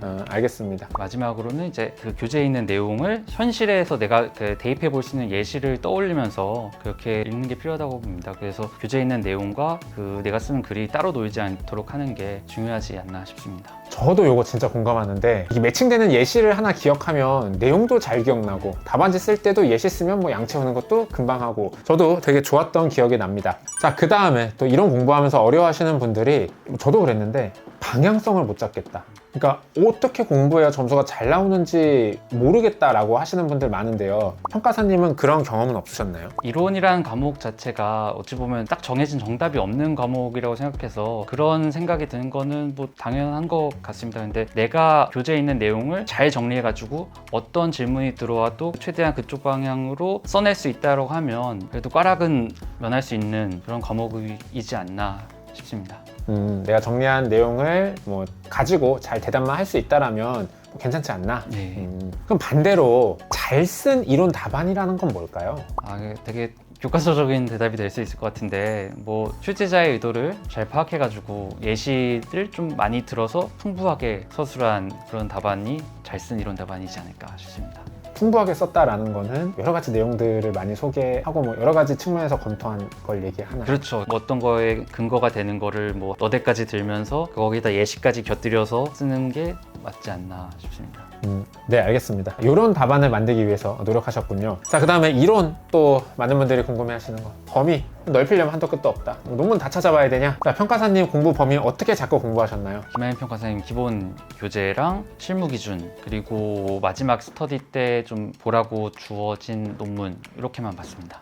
그리고 또 아까 다른 학원 문제도 풀어보라고 해서 좀 보셨다고 했는데 뭐 몇 분 정도의 뭐 어떤 문제들 보셨나요? 다른 학원 강사 2분 정도의 3기 스터디 문제를 구해가지고 한번 풀어봤습니다. 어떻게 뭐 이론도 문제를 많이 접해보는 게 좋은 것 같나요? 이게 사실 다른 강사님 중에 한 분은 좀 되게 잘 찍기로 유명한 분이어가지고 그분이 찍는 논점이 뭘까 그게 궁금해가지고 풀어봤었는데 아쉽게도 이번 시험에는 딱히 큰 도움은 안 됐었던 것 같고요. 또 다른 한 분은 답안 내용 자체가 좋은 것 같긴 한데 조금 다른 방향으로 접근하셔서 쉽게 따라가기 어려울 것 같은 느낌이어서 그것도 좀 큰 도움은 되지 않았던 것 같습니다. 네, 알겠습니다. 그리고 뭐 막판에 정리하라고 해주신 논문 있다라고 하셨는데 요거는 어떻게 정리하셨어요? 일단 그 논문 내용을 제가 그 마인드맵으로 좀 정리를 한 다음에 목차를 어떻게 잡아야 될지 그리고 간단한 내용은 뭔지에 대해서 정리를 하고 그걸 이제 추후에 틈날 때마다 공부했었습니다. 논문 보다 보면은 내가 이것까지 해야 되나? 뭐 이런 생각 안 드셨나요? 예, 그런 생각이 들었는데 시험 막판에 약간 학원계 소문처럼 어떤 논문이 올해 꼭 나온다 막 이런 소문이 돌아가지고 그래서 막판에 되게 열심히 공부했는데 막상 나오지는 않았더라고요. 혹시 만약에 떨어져서 또 봤어야 되면 논문 본다 안 본다? 그래도 저 빼고 다른 사람들이 다 봤다고 하면 안 되니까 봐야 되지 않을까요? 네, 알겠습니다. 그리고 이제 공부 범위랑 관련해서 실무 기준 해설서는 안 보셨나요? 네, 따로 보지 않았습니다. 볼 시간이 없더라고요. 그리고 그럼 실무 기준은요? 실무 기준은 이제 평가사님이 중요하다고 누차 강조를 해주시고 스터디 때마다 실무 기준 관련된 문제를 내시다 보니까 자연스럽게 많이 공부할 수밖에 없게 됐습니다. 실무 기준은 어느 정도로 암기하시고 공부하셨어요? 실무 기준에 있는 큰 키워드들은 거의 다 암기했던 것 같고 그게 뭐 이번 이론 1번 문제 푸는데도 좀 도움이 됐었던 것 같습니다. 네, 알겠습니다. 그리고 또 교재를 그 김한희 평가사님 서브만 보셨다고 했는데 줄글로 된 문장을 읽어봐야 된다라는 불안감은 없으셨나요? 제가 그러니까 어려서부터 좀 책 읽는 거를 싫어하다 보니까 문단이 3개 이상 되는 것만 보면 이렇게 잠이 오더라고요. 그래서 모든 수험생들이 바이블처럼 가지고 있는 그거를 일단 사서 보긴 봤는데 너무 잠이 와가지고 낮잠 잘 때 약간 베개용으로 많이 사용했습니다. 네, 알겠습니다. 자, 그 다음에 이제 이론도 뭐 아까 암기를 좀 하고 나니까 100분에 100점 들어올 수 있었다라고 얘기하셨는데 암기는 어떤 식으로 하셨나요? 일단 그 총론 같은 경우는 목차 두 문자를 통해 가지고 암기를 했고 내용 암기 같은 경우는 목차를 이렇게 좀 하다 보면서 자연스럽게 따라왔었던 것 같습니다. 강론은요? 강론 같은 경우에는 이제 빈출되는 부분은 목차 암기를 했고 나머지는 암기를 한다기보다는 계속 회독을 해가지고 눈에 좀 익숙하게끔 공부를 했던 것 같습니다. 그럼 아까 뭐 회독하셨다고 했는데 이 수험 기간 전체로 봤을 때 그 기본서는 몇 회독 정도 했고 실무 기준은 몇 회독 하신 것 같아요? 각각 한 10회독은 하지 않았나 싶습니다. 10회독이면 생각만큼 많진 않네요. 10회독 더 했나? 네, 알겠습니다. 그 암기할 때 뭐 좀 노하우 같은 게 있으셨나요? 논점별로 내용을 마인드맵으로 이렇게 정리를 해가지고 목차를 이렇게 어떤 항목에 딱딱딱 가져가고 그 목차별로 간략한 내용이 어떤 건지를 만들어 놓은 다음에 그걸 이제 반복해가지고 복습하는 데 활용했습니다. 아, 그 컴퓨터 마인드맵 프로그램 사용해서? 예. 프린트해서 보진 않고 그럼 컴퓨터 상으로만 계속 보신 건가요? 그렇게 보다가 이제 막판 돼서는 이제 들고 다니면서도 보려고 좀 프린트 해가지고 봤습니다. 네, 알겠습니다. 자, 그 다음으로 이론에서 중요하다고 생각하는 거 뭔가요? 제가 이게 사실 채점 기준을 정확하게 아는 게 아니어서 그냥 이건 순전히 제 생각이긴 한데 결국 이론이란 과목이 제가 쓴 논설문을 보고 상대방이 채점을 하는 거면 내가 많이 알고 있다는 것처럼 보이는 게 중요하고 그 글의 첫인상을 차지하는 게 서라고 생각하거든요. 그래서 좀 서를 어떻게 잘 쓸지에 대해서 저는 조금 고민을 많이 했던 것 같습니다. 그 설을 잘 쓰려고 준비를 했다라는 거는 뭐 어떻게 준비하셨어요? 문제를 풀 때마다 이러한 논점이 나왔을 때 어떤 설을 쓸지에 대해서 계속 브레인스토밍을 했었는데 그렇게 해서 써진 서는 오히려 더 기억에 잘 남고 잘 써진 것 같습니다. 그래서 설을 쓸 때 강의에서 평가사님들이 얘기해 준 것들을 설에서 좀 곁들이기 좋은 내용들이 많더라고요. 그래서 그런 내용들을 녹여서 쓰려고 노력했던 것 같습니다. 그래서 뭐 이 문제 나오면 설을 이렇게 써야겠다 이런 식으로 따로 정리한 건 아니고 예. 그때 그거를 굉장히 의식해서 예. 쓰다 보니까 점점 좋아지고 좋은 거는 기억이 나더라. 예. 그러다 보니까 이제 좀 익숙해져가지고 서 쓰는 것도 초반에 좀 시간이 많이 걸렸었는데 그 후로는 딱딱 약간 패턴도 생기고. 패턴처럼 이렇게 써지는 것도 있었던 것 같습니다. 무난하게 쓰는 거는 별로라고 생각을 하셨나요? 다른 강사님의 그 유튜브 뭐 특강 같은 거를 한번 본 적이 있는데 그분 같은 경우는 서나 결에 힘을 빼고 본론에다 많이 쓰라고 하셨는데 저는 어쨌든 이 출제자가 그 수많은 사람들의 답지를 채점할 때 가장 먼저 눈에 들어오는 첫인상을 좋게 얘가 좀 뭔가 알고 있구나라는 거를 보여주는 게 중요하다고 생각해가지고 저는 서를 열심히 쓰려고 했습니다. 네, 알겠습니다. 맞고 틀리고는 아닌 것 같아요. 네. 설을 무난하게 쓴다고 떨어지는 것도 아니니까 이렇게 생각하신다라는 거 참고해 주시면 좋겠습니다. 자, 그럼 마지막으로요. 이론을 공부하는 수험생들에게 좀 해줄 만한 얘기가 있다면요? 뭐 이론 과목도 워낙 범위를 넓히자면 넓힐 수 있는 부분이 있고 또 이렇게 문제 파악이 쉽게 안 되는 내용들이 있을 수가 있습니다. 근데 그런 경우에도 결국 이론의 뿌리는 총론에 있다라고 생각하거든요. 그래서 강론도? 네, 그렇습니다. 강론도 총론에서 나온 거라고 생각해서 총론에 있는 내용들을 확실하게 내가 어떻게든 적용할지에 대해서 내 것으로 만든 후에 강론이든 잘 이해가 안 되는 지엽적인 부분이든 문제 파악이 안 되는 부분이든 나오게 됐을 때 이 내용을 살짝 돌려쳐 쓰게 된다고 하면 과락은 면할 수 있지 않을까라고 생각합니다. 네, 총론에 있는 걸 잘 활용해라 네. 라는 얘기로 이해하겠습니다. 그러면 실무도 꽈락이 안 나올 것 같다. 네. 이론도 이렇게 하면 꽈락이 안 나올 것 네. 같다. 합격은 언제 하나요? 합격은 법규에서 하겠습니다. 네, 알겠습니다. 자, 잠시 쉬었다가 법규 공부 방법 얘기 들어보도록 하겠습니다. 네, 감정평가사가 되자의 암평가사입니다. 자, 33회 합격하신 황영준 평가사님과 인터뷰 진행하고 있습니다. 평가사님, 이번 시간에는요, 법규 공부 방법 얘기해 보도록 하겠습니다. 점수는 몇 점 나오셨죠? 57.5점 나왔습니다. 네, 시기별 법규 공부 방법 궁금합니다. 아까 사전 인터뷰 때 보니까 5월부터 12월까지 한 7개월 동안 공부 방법이 똑같았대요. 이때 어떻게 공부하셨는지 좀 설명해 주시겠어요? 랜데이 안영찬 평가사님 수업을 그대로 스텝대로 쭉 따라갔고요. 그래서 스텝 따라가면서 암기하고 암기 테스트 했던 게 다입니다. 근데 이 암기하는 과정이 되게 힘들었었지만 그것만 하면 돼가지고 심플해서 좋았습니다. 숙제도 다 내셨나요? 예, 매주 숙제한 현황을 엑셀 파일로 이렇게 단톡방에 올려주셔가지고 그게 약간 동기부여가 돼서 여기 뒤처지면 안 되겠다라는 생각으로 매주 숙제는 다 냈습니다. 그럼 12월까지 이렇게 강의만 따라오셨고 그 다음에 1차 공부하시고 4월이네요. 그럼 4월부터 7월 초까지 그 막판 스퍼트 이때는 어떻게 공부하셨나요? 역시 암기했습니다. 암기량은 어느 정도 되셨어요? 안평가사님 기본 서브가 2권으로 구성되어 있는데 그거를 일주일에 1회독 하는 걸로 그런 페이스로 암기를 했었습니다. 일주일에 1회독이 가능한 건가요? 하루에 막 5시간, 6시간 암기해야 되는 거 아니에요? 완전 처음에는 그 정도 걸렸을 수 있겠지만 이제 여러 번 암기를 하다 보니까 까먹고 되돌아오는 시간도 되게 짧아지고 그래가지고 하루에 한 서너 시간 정도 공부했던 것 같습니다. 그럼 일주일에 1회독 됐다? 네. 알겠습니다. 뭐 암기만 해서 되는 건 아니잖아요, 사실. 문제도 풀고 우리 그 목차 잡는 연습도 해야 되는데 문제는 어떻게 공부하셨어요? 문제는 이제 스텝4에 있는 문제 목차 잡는 거를 위주로 해가지고 하루에 한 100점 혹은 200점 정도 목차 잡는 연습을 했습니다.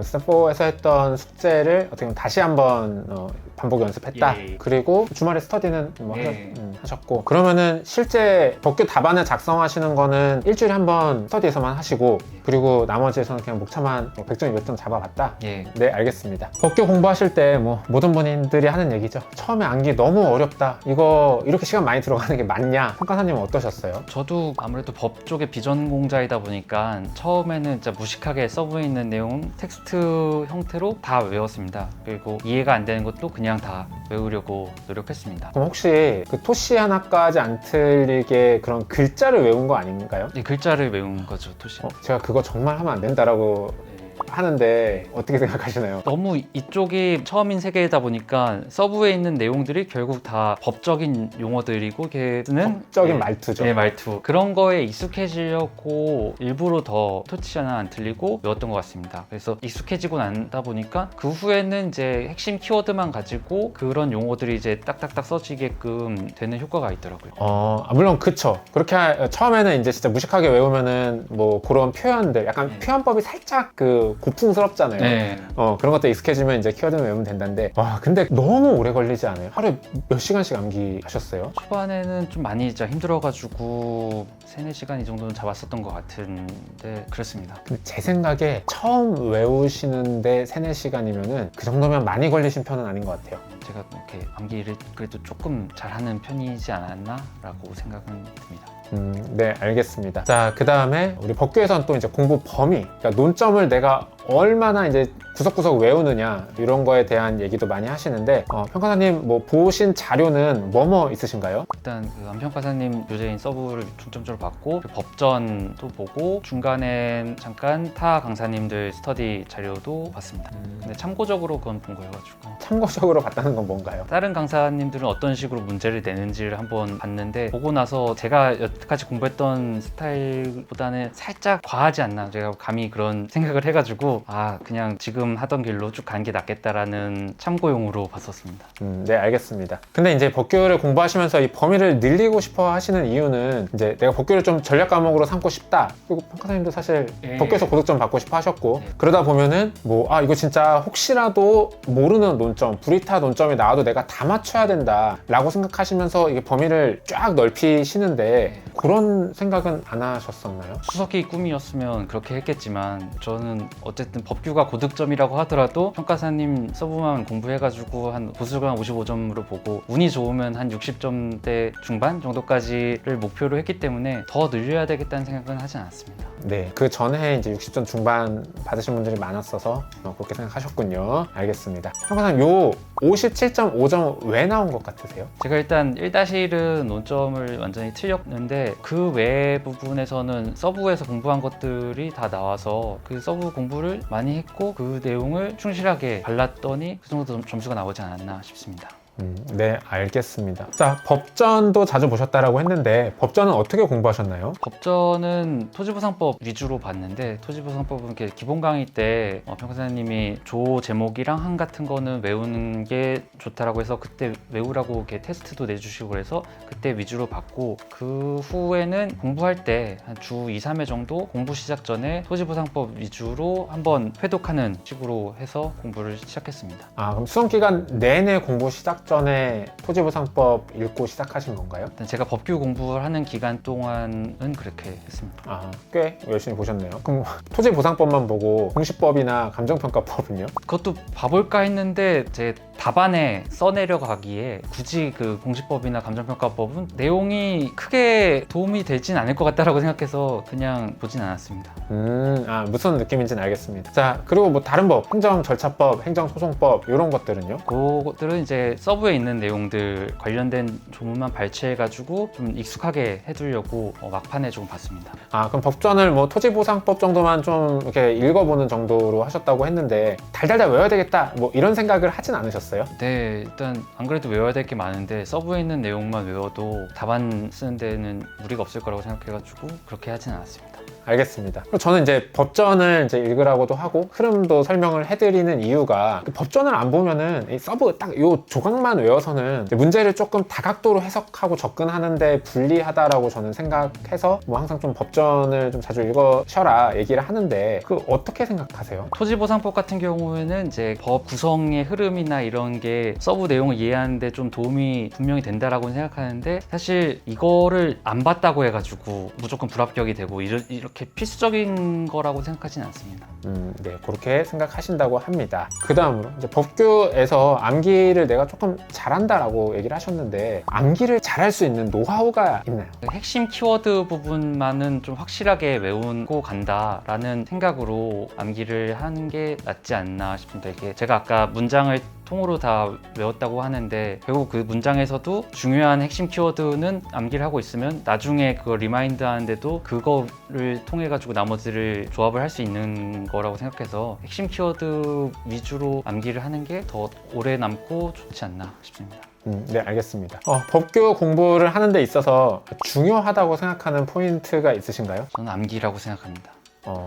암기만 하면 되는 건가요? 서브 암기만 좀 확실하게 되어 있다라고 하면 어떤 이렇게 문제가 주어졌을 때 그 내용을 바탕으로 물어보는 방향에 맞게 돌려쳐서 쓸 수 있다라고 보여지거든요. 그래서 결국 암기가 한 90% 정도는 차지한다고 보고 이 법규를 이해하려고 노력을 한다고 하면 진짜 끝도 없이 파고 들어가야 되는 거가 될 수 있어서 이게 감정평가사가 된 후에는 사실 법규를 접하는 일이 크게 많지 않다고 들었습니다. 근데 그렇기 때문에 너무 깊게 이해하는 것보다는 암기를 해서 빠르게 어느 정도 선에서 딱 덮고 넘어가는 게 필요하지 않나 싶습니다. 알겠습니다. 사실 저도 지금도 이해가 새록새록 되는 부분들도 있어요. 이게 이런 내용이었어? 하지만 수험에서는 뭐 그게 좀 좋지 않은 것 같다 라고 얘기를 하시는 것 같습니다. 그럼 마지막으로 우리 수험생분들에게 해주고 싶은 얘기가 있으실까요? 법규를 너무 어렵게 생각하고 깊게 이해하려고 하시다 보면 오랫동안 수험계에 남아있을 거 있는 좀 그런 위험이 있다고 생각합니다. 그래서 꼭 필요한 내용만 컴팩트하게 보는 게 빨리 수험계를 떠나가지고 이제 감정평가사가 될 수 있는 길이 되지 않나 이렇게 생각하고 그래서 암기가 중요하다고 생각합니다. 네, 알겠습니다. 자, 법규 공부 방법 얘기 여기까지 하도록 하겠습니다. 잠시 쉬었다가 실제 시험장에서 문제 어떻게 보셨는지 얘기 나눠보도록 하겠습니다. 안녕하세요. 평가사가 되자 안평가사입니다. 33회 감정평가사 시험에 합격하신 황영준 평가사님과 인터뷰 진행하고 있습니다. 이번 시간에는요, 2차 실제 시험장에서 어떻게 느끼셨는지 얘기 나눠보도록 하겠습니다. 전날 잠은 잘 주무셨나요? 제가 시험은 여의도에 있는 학교에서 봤는데요. 집에 아기가 있어가지고 아기가 밤마다 이렇게 깨가지고 집에서 자면 시험 전날 컨디션이 망칠 것 같아가지고 와이프의 동의를 얻어가지고 전날 여의도에 있는 호텔에 가서 제 시험을 보러 갔습니다. 잠은 잘 오던가요? 예, 집에서 저보다는 한결 좋은 수면 환경이었습니다. 네, 알겠습니다. 뭐 점심 같은 건 못 싸가셨어요? 꿀호떡을 먹었습니다. 죽 싸가면 이게 죽이 상할 수가 있다고 해가지고 간단하게 빵으로 때우려고 했습니다. 그리고 또 뭐 이제 수험을 위해서 따로 챙겨가신 게 있으실까요? 과목별로 서브 정리한 거만 들고 갔습니다. 네, 알겠습니다. 자, 그러면 이제 실무 문제 딱 올려지고 사본 검사 하세요. 넘겼습니다. 네. 어떻게 느끼셨나요? 1번이 당연히 3방식이 나올 줄 알았는데 보상이 나와가지고 막 자신 있는 파트는 아니었거든요. 그래서 어떡하지 하면서 일단 봤는데 2번 내용은 살짝 봤는데 좀 난해한가 하고 그냥 일단 넘어갔고 3번 문제도 풀 수 있을 것 같은데 잘 모르겠다. 근데 4번은 권리금은 좀 그래도 많이 이렇게 익숙했던 부분이어가지고 4번은 쉽겠네 라고 생각하고 시험지 닫았습니다. 어때요? 1번 나 보상 잘 못하는데 1번 보상이면 멘탈 어떻게 관리하셨습니까? 근데 뭐 다 비슷하겠지라고 생각은 했었고 보통 이제 생동차 노리시는 분들이 실무 기간이 좀 짧잖아요. 그러면 짧다 보면 보상을 좀 소홀히 했을 텐데 올해는 생동차가 좀 적겠구나라는 생각을 왜 그때 했는지 모르겠지만 했었습니다. 네, 알겠습니다. 자, 문제 순서는 1, 2, 3, 4 푸셨나요? 원래부터 1번이 가장 배점이 크니까 1번은 시간이 오래 걸리더라도 가장 먼저 제일 컨디션 좋을 때 풀어야 된다는 생각이 있어서 1번 먼저 풀었고 1번 다음에 4번이 쉬우니까 4번 풀고 2번은 제대로 안 봤는데 2번 어렵겠지라고 생각해가지고 3번 풀고 마지막에 2번 풀었습니다. 시간은 어느 정도로 끊으셨어요? 1번을 풀었을 때 한 40분, 45분 이 정도 됐었던 것 같고요. 4번은 3, 4분 만에 풀었던 것 같고 3번에서 조금 시간이 오래 걸렸고 시간이 25분 정도 남았을 때 이제 2번에 들어갔는데 2번이 생각보다 쉬워가지고 다 풀고 나니까 한 4분, 5분 이 정도 남더라고요. 4분, 5분 남았을 때 뭐 하셨어요? 좀 더 부가적으로 서술할 거 없나? 보통 이렇게 많이 하시던데. 그 생각했는데 딱히 이제 쓸 내용이 그 당시엔 생각이 안 났고 그 전부터 이게 100분 100점이 약간 어려움을 느꼈던 사람이어서 시험 보기 전만 해도 이거 내가 100분 100점만 들어오면 그래도 과랑 면하겠다라고 생각을 해서 혼자 기분 좋아하고 있었던 것 같습니다. 이 경험해보지 못한 당황함을 시험장에서 처음 느꼈던 거군요. 4, 5분 남았었던 이유가 문제 3번에 소물음 4번을 아예 4점짜리인데 통으로 날려버렸거든요. 왜요? 그러니까 제가 이거 파본 검사를 할 때만 해도 그 문제가 복수평가의 장단점을 서술하라는 문제였는데 이거는 아임평가사님 교재에 뭐 2페이지인가 있는 내용이 딱 떠올라서 그거 쓰면 되겠다라고 생각하면서 딱 닫았는데 문제 3번에 소물음 3번을 제가 억지로 지어서 쓰다 보니까 쓰고 난 다음에 됐다 하고 그걸로 이제 문제가 끝난 줄 알고 그냥 거기서 끝을 내버렸더라고요. 그렇게 모르고 있었는데 그 다음에 이제 점심을 먹으면서 이론 서브를 보고 있었는데 갑자기 그게 떠올라가지고 꿀호떡이 목에 딱 막히더라고요. 알겠습니다. 그냥 하나 통으로 날리고 잘 푼 줄 알고서 기분 좋아하고 있었다. 네, 알겠습니다. 자, 이제 문제들 조금 구체적으로 뭐 어떤 포인트에서 좀 어떤 생각 하셨는지 궁금한데요. 자, 1번 뭐 푸실 때 어떠셨나요? 1번 보상이라서 조금 쫄았는데 문제를 보다 보니까 문제가 좀 쉽게 풀렸었고 시험 보기 얼마 전 스터디에서 보상 컨설팅 관련된 문제가 나와가지고 뭐 수목이나 이런 것들에 대해서도 좀 익숙해져가지고 문제는 비교적 되게 쉽게 풀렸었습니다. 그리고 제가 축산업 같은 경우는 원래는 버리는 파트였었거든요. 버리는 파트였었는데 시험 보기 전에 축산업이 눈에 들어와가지고 그 기준이 딱 그 본 게 기억이 나가지고 이 부분을 운 좋게 맞출 수 있었습니다. 네, 알겠습니다. 자, 이렇게 해서 전체적으로 무난하게 푸셨다라고 합니다. 이때도 뭐 고민되는 거는 그냥 빨리빨리 결정하고 인홍비 부분을 써야 된다 말아야 된다 뭐 이런 것 의견이 있었던 것 같은데 그거는 아예 고려도 안 하고 떠오르는 거 이주대책 주거예전 미사비 요것만 딱 쓰고 넘어갔습니다. 네, 알겠습니다. 1번은 몇 점 나오셨어요? 전체에서 64% 받았습니다. 알겠습니다. 점수는 꽤 높았던 것 같습니다. 자, 그 다음에 이제 4번 푸셨네요. 네. 4번 푸실 때 뭐 생각하셨던 게 있으셨나요? 권리금이 워낙 좀 많이 다뤘었던 문제고 권리금이 시험 보기 전주 스터디 문제인가 나왔었거든요. 그래서 땡큐 하면서 풀었는데 이제 권리금 같은 경우에는 이제 여기 문제에서 할인 평가표가 주어졌었는데 이거를 제가 어떻게 적용하는지 모르고 5년이라고 하면 1년, 2년, 3년, 4년 이걸 다 곱했어야 되는데 그냥 5년 하나만 곱해서 엉뚱한 숫자를 썼거든요. 그리고 남들은 권리금 의랑 평가 방법 같은 것 좀 서술 풍부하게 가져갔다고 했는데 저는 딱 물어본 것만 3, 4분 만에 풀고 다른 문제로 넘어갔습니다.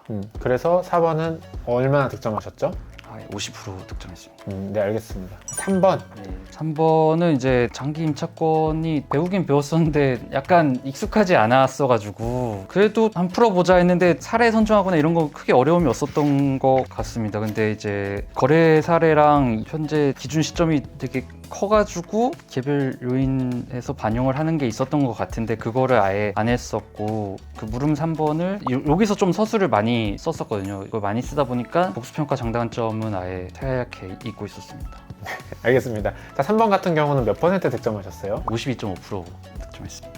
네, 4번만 쓰셨어도 좀 더 올라갔을 텐데 아, 아쉽습니다. 자, 그 다음에 이제 어려워서 걱정됐던 문제 2번 어떻게 푸셨나요? 문제 2번 같은 경우는 이제 어려울 것 같다라고 생각했는데 보니까 결국 사정 보정 문제더라고요. 그래서 문제 1은 공정률 하는 건데 이것도 스터디에서 달랐었던 문제여가지고 크게 어렵다라는 생각 안 하고 풀었는데 이것도 나중에 보니까 뭐 시중에 도는 예시 답안과는 계산은 많이 틀렸더라고요. 2번은 시중에서 많이 하는 그런 이렇게 평가 문제인데 이거는 무난하게 풀었었던 것 같고 3번이 조금 난해했었다고 생각해서 처음에 고민을 했지만 그냥 제 나름대로 이해하는 거를 어떻게든 서술을 했었던 것 같습니다. 네, 알겠습니다. 자, 2번 같은 경우는 몇 퍼센트 득점하셨어요? 55% 득점했습니다. 네, 알겠습니다.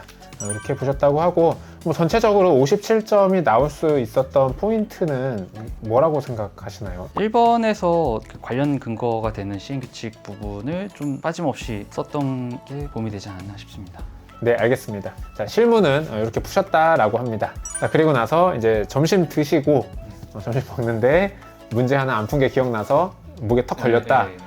멘탈이 나가진 않았나요? 내가 맞출 수 있는 문제였는데. 네. 머릿속에 남긴 했었는데 어쨌든 지금까지 공부했던 게 아깝기 때문에 마음을 부여잡고 이론 벗기고 가자라고 생각을 했습니다. 네. 자, 이론 파본 검사하세요. 네. 넘겼습니다. 어떤 기분 드셨나요? 1번 보고는 되게 좋아했었는데 이제 2번에서 에루드법을 보고 공부 안 한 건데 라고 했었고 물음 2번도 무슨 내용인지 지금도 사실 잘 모르고 있고요. 그리고 문제 3번 같은 경우는 내용이 많은데 그것도 난해하겠네 라고 생각을 했었고 4번은 또 초과 잉여 토지는 총론 부분에서 별로 비중이 없다고 생각해가지고 아예 안 본 부분인데 나왔네 라고 생각하고 문제를 닫았습니다. 문제를 닫고 무슨 생각했어요? 어렵겠다 올해 이론은 어렵겠다라는 생각을 했습니다. 그래서 문제를 얘도 이제 1, 2, 3, 4로 푸시나요? 1번은 항상 먼저 풀었고 그 다음에 4번 풀었고 2번, 3번 이렇게 풀었습니다. 그 이유는 뭐 일단 1번은 풀고 예. 남은 건 좀 쉬워 보이는 거 위주로? 네, 알겠습니다. 자, 1번 문제 푸실 때 뭐 기억나셨던 거 있으신가요? 1번은 스터디하면서 중요하다고 강조했었던 문제이기도 하고 실무 기준을 외운 것도 있어가지고 크게 어려움 없이 썼던 것 같습니다. 1번은 부분 점수 몇 점 나오셨어요? 51% 득점했습니다. 네, 알겠습니다. 자, 그 다음에 문제 4번을 푸셨다고 그랬는데 이거 나 몰라가지고 모르는 개념이다 했는데 4번 먼저 푸셨네요. 2, 3, 4 다 모르기 때문에 가장 적은 배점부터 일단 풀자라고 했습니다. 네, 이거 개념 모르는데 어떻게 푸셨어요? 결국 이 초과 잉여 토지가 최유 이용 파트에서 나오는 거기 때문에 그냥 최유 이용의 특수최 부분이랑 그 일반론적인 거 위주로 서술을 하고 그 초과 잉여 토지 설명 들었던 거 막 기억나는 거 조금 쓰고 말았던 것 같습니다. 그 뭐 설명했던 거는 어때? 기본 강의 때? 예, 기본 강의 때 초과 잉여 토지가 어떤 거다 뭐 개념 설명해 주셨던 거를 떠올리면서 대략적으로 끄적였던 것 같습니다. 저도 예전에 이론할 때 그 기본 강의 때 어디서 잠깐 스쳤던 그거 하나 부여잡고 그거 가지고 주구장창 뿔렸었던 기억이 납니다. 네, 요거 4번은 부분 점수 몇 점 나오셨어요? 예, 35% 득점했습니다. 뭐 꽈락이네요. 네, 그렇습니다. 자, 그 다음에는 몇 번 푸셨어요? 그 다음에 이제 2번을 풀었습니다. 2번은 이제 에루드법은 실무에서도 버렸기 때문에 당연히 산식은 모르고요. 이 에루드법이 결국 투자결합법에서 나온 거다라는 그런 생각만 있었기 때문에 일단 투자결합법의 의의를 그냥 지어서 쓰고 유형도 그냥 지어서 쓰고 에루드법도 의의나 이런 거 지어서 쓰고 실무 강의, 기본 강의 때 에루드법 어쨌든 설명을 들었었던 게 기억나는 게 뭐 에루드가 은행원이다 그게 딱 떠올라가지고 그 내용을 어디든가 썼었거든요. 뭐라도 써야 될 것 같아가지고 그런 거 쓰고 물음 2의 자본 환원율 조정 필요한 이유나 이런 것도 모르는데 총론에서 결국 시장은 동태적인 관점에서 봐야 된다 뭐 이런 거를 여기다가 이렇게 대충 녹여서 썼던 것 같습니다. 네, 2번은 몇 퍼센트 득점하셨나요? 35% 득점했습니다. 네, 이것도 꽈락입니다. 네. 네, 그 다음에 그럼 문제 3번 남았네요.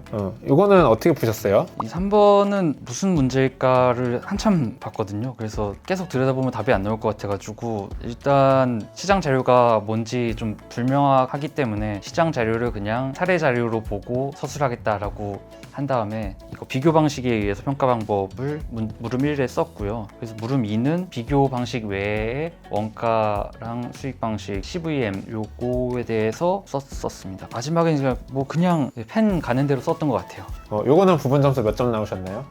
32.5% 나왔습니다. 네, 알겠습니다. 그러면 결국은 1번에서 51% 득점 해가지고 나머지 꽈락 다 메꾸고 방어한 셈이 되셨네요. 네, 그럼 결과적으로 이번 이론에서는 실무 기준 외운 것 때문에 살았다. 네, 그렇습니다. 실무 기준이 동아줄이었습니다. 네, 알겠습니다. 혹시 또 뭐 이런 시험 보신 거에서 기억나는 뭐 얘기해 주실 게 있나요? 이론도 역시 실무와 마찬가지로 100분 100점을 채우면 그래도 꽈락은 면할 거다라는 쓸데없는 그런 생각이 있어가지고 제가 18페이지를 썼거든요. 네, 뭐 내가 잘 쓴 것 같진 않지만 설마 꽈락은 되겠냐라는 생각이었습니다. 시험 보고 온 직후에는. 네, 알겠습니다.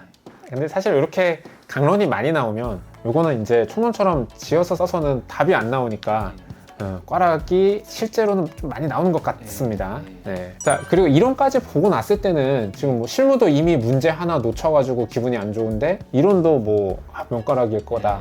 이제 법규를 남기고 쉬는 시간에 기분은 어떠셨어요? 법규에서 도득점을 노려봐야겠다라는 생각이었습니다. 네, 그렇군요. 자, 그래서 문제가 책상 앞에 놓이고 파본 검사 네. 어땠습니까?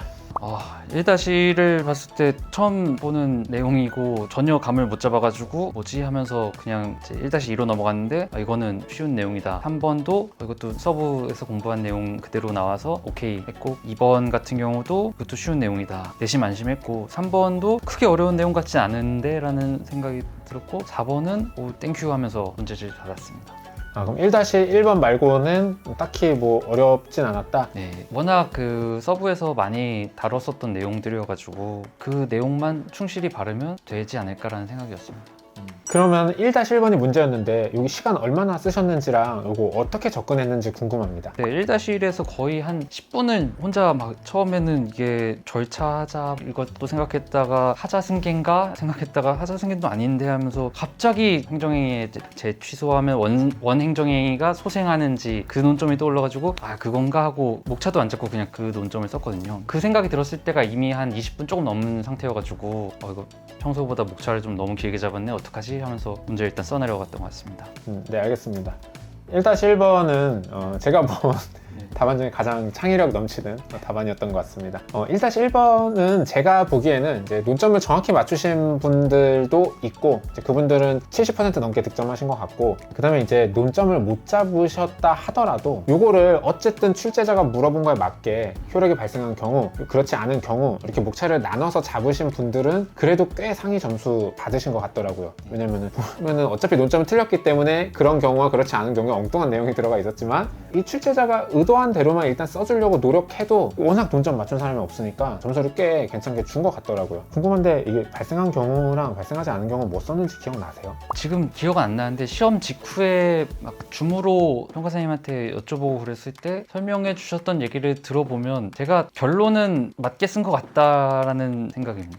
이 과정은 뭐 엉뚱한 걸 썼지만 결론은 발생한 경우랑 아닌 경우를 맞게 썼던 것 같아요. 네, 알겠습니다. 1번 몇 %, 득점하셨나요? 61% 득점했습니다. 네, 알겠습니다. 자, 그 다음에 뭐 2번은 뭐 무난하게 쓰셨다라고 하는데 딱히 뭐 나 이런 거 조금 뭐 잔재주를 부렸다 기억나는 거 있으세요? 그 서브에 있는 내용 거의 컨트롤 CV 했던 거로 기억합니다. 이거는 부분 점수 몇 점 나오셨어요? 65% 나왔습니다.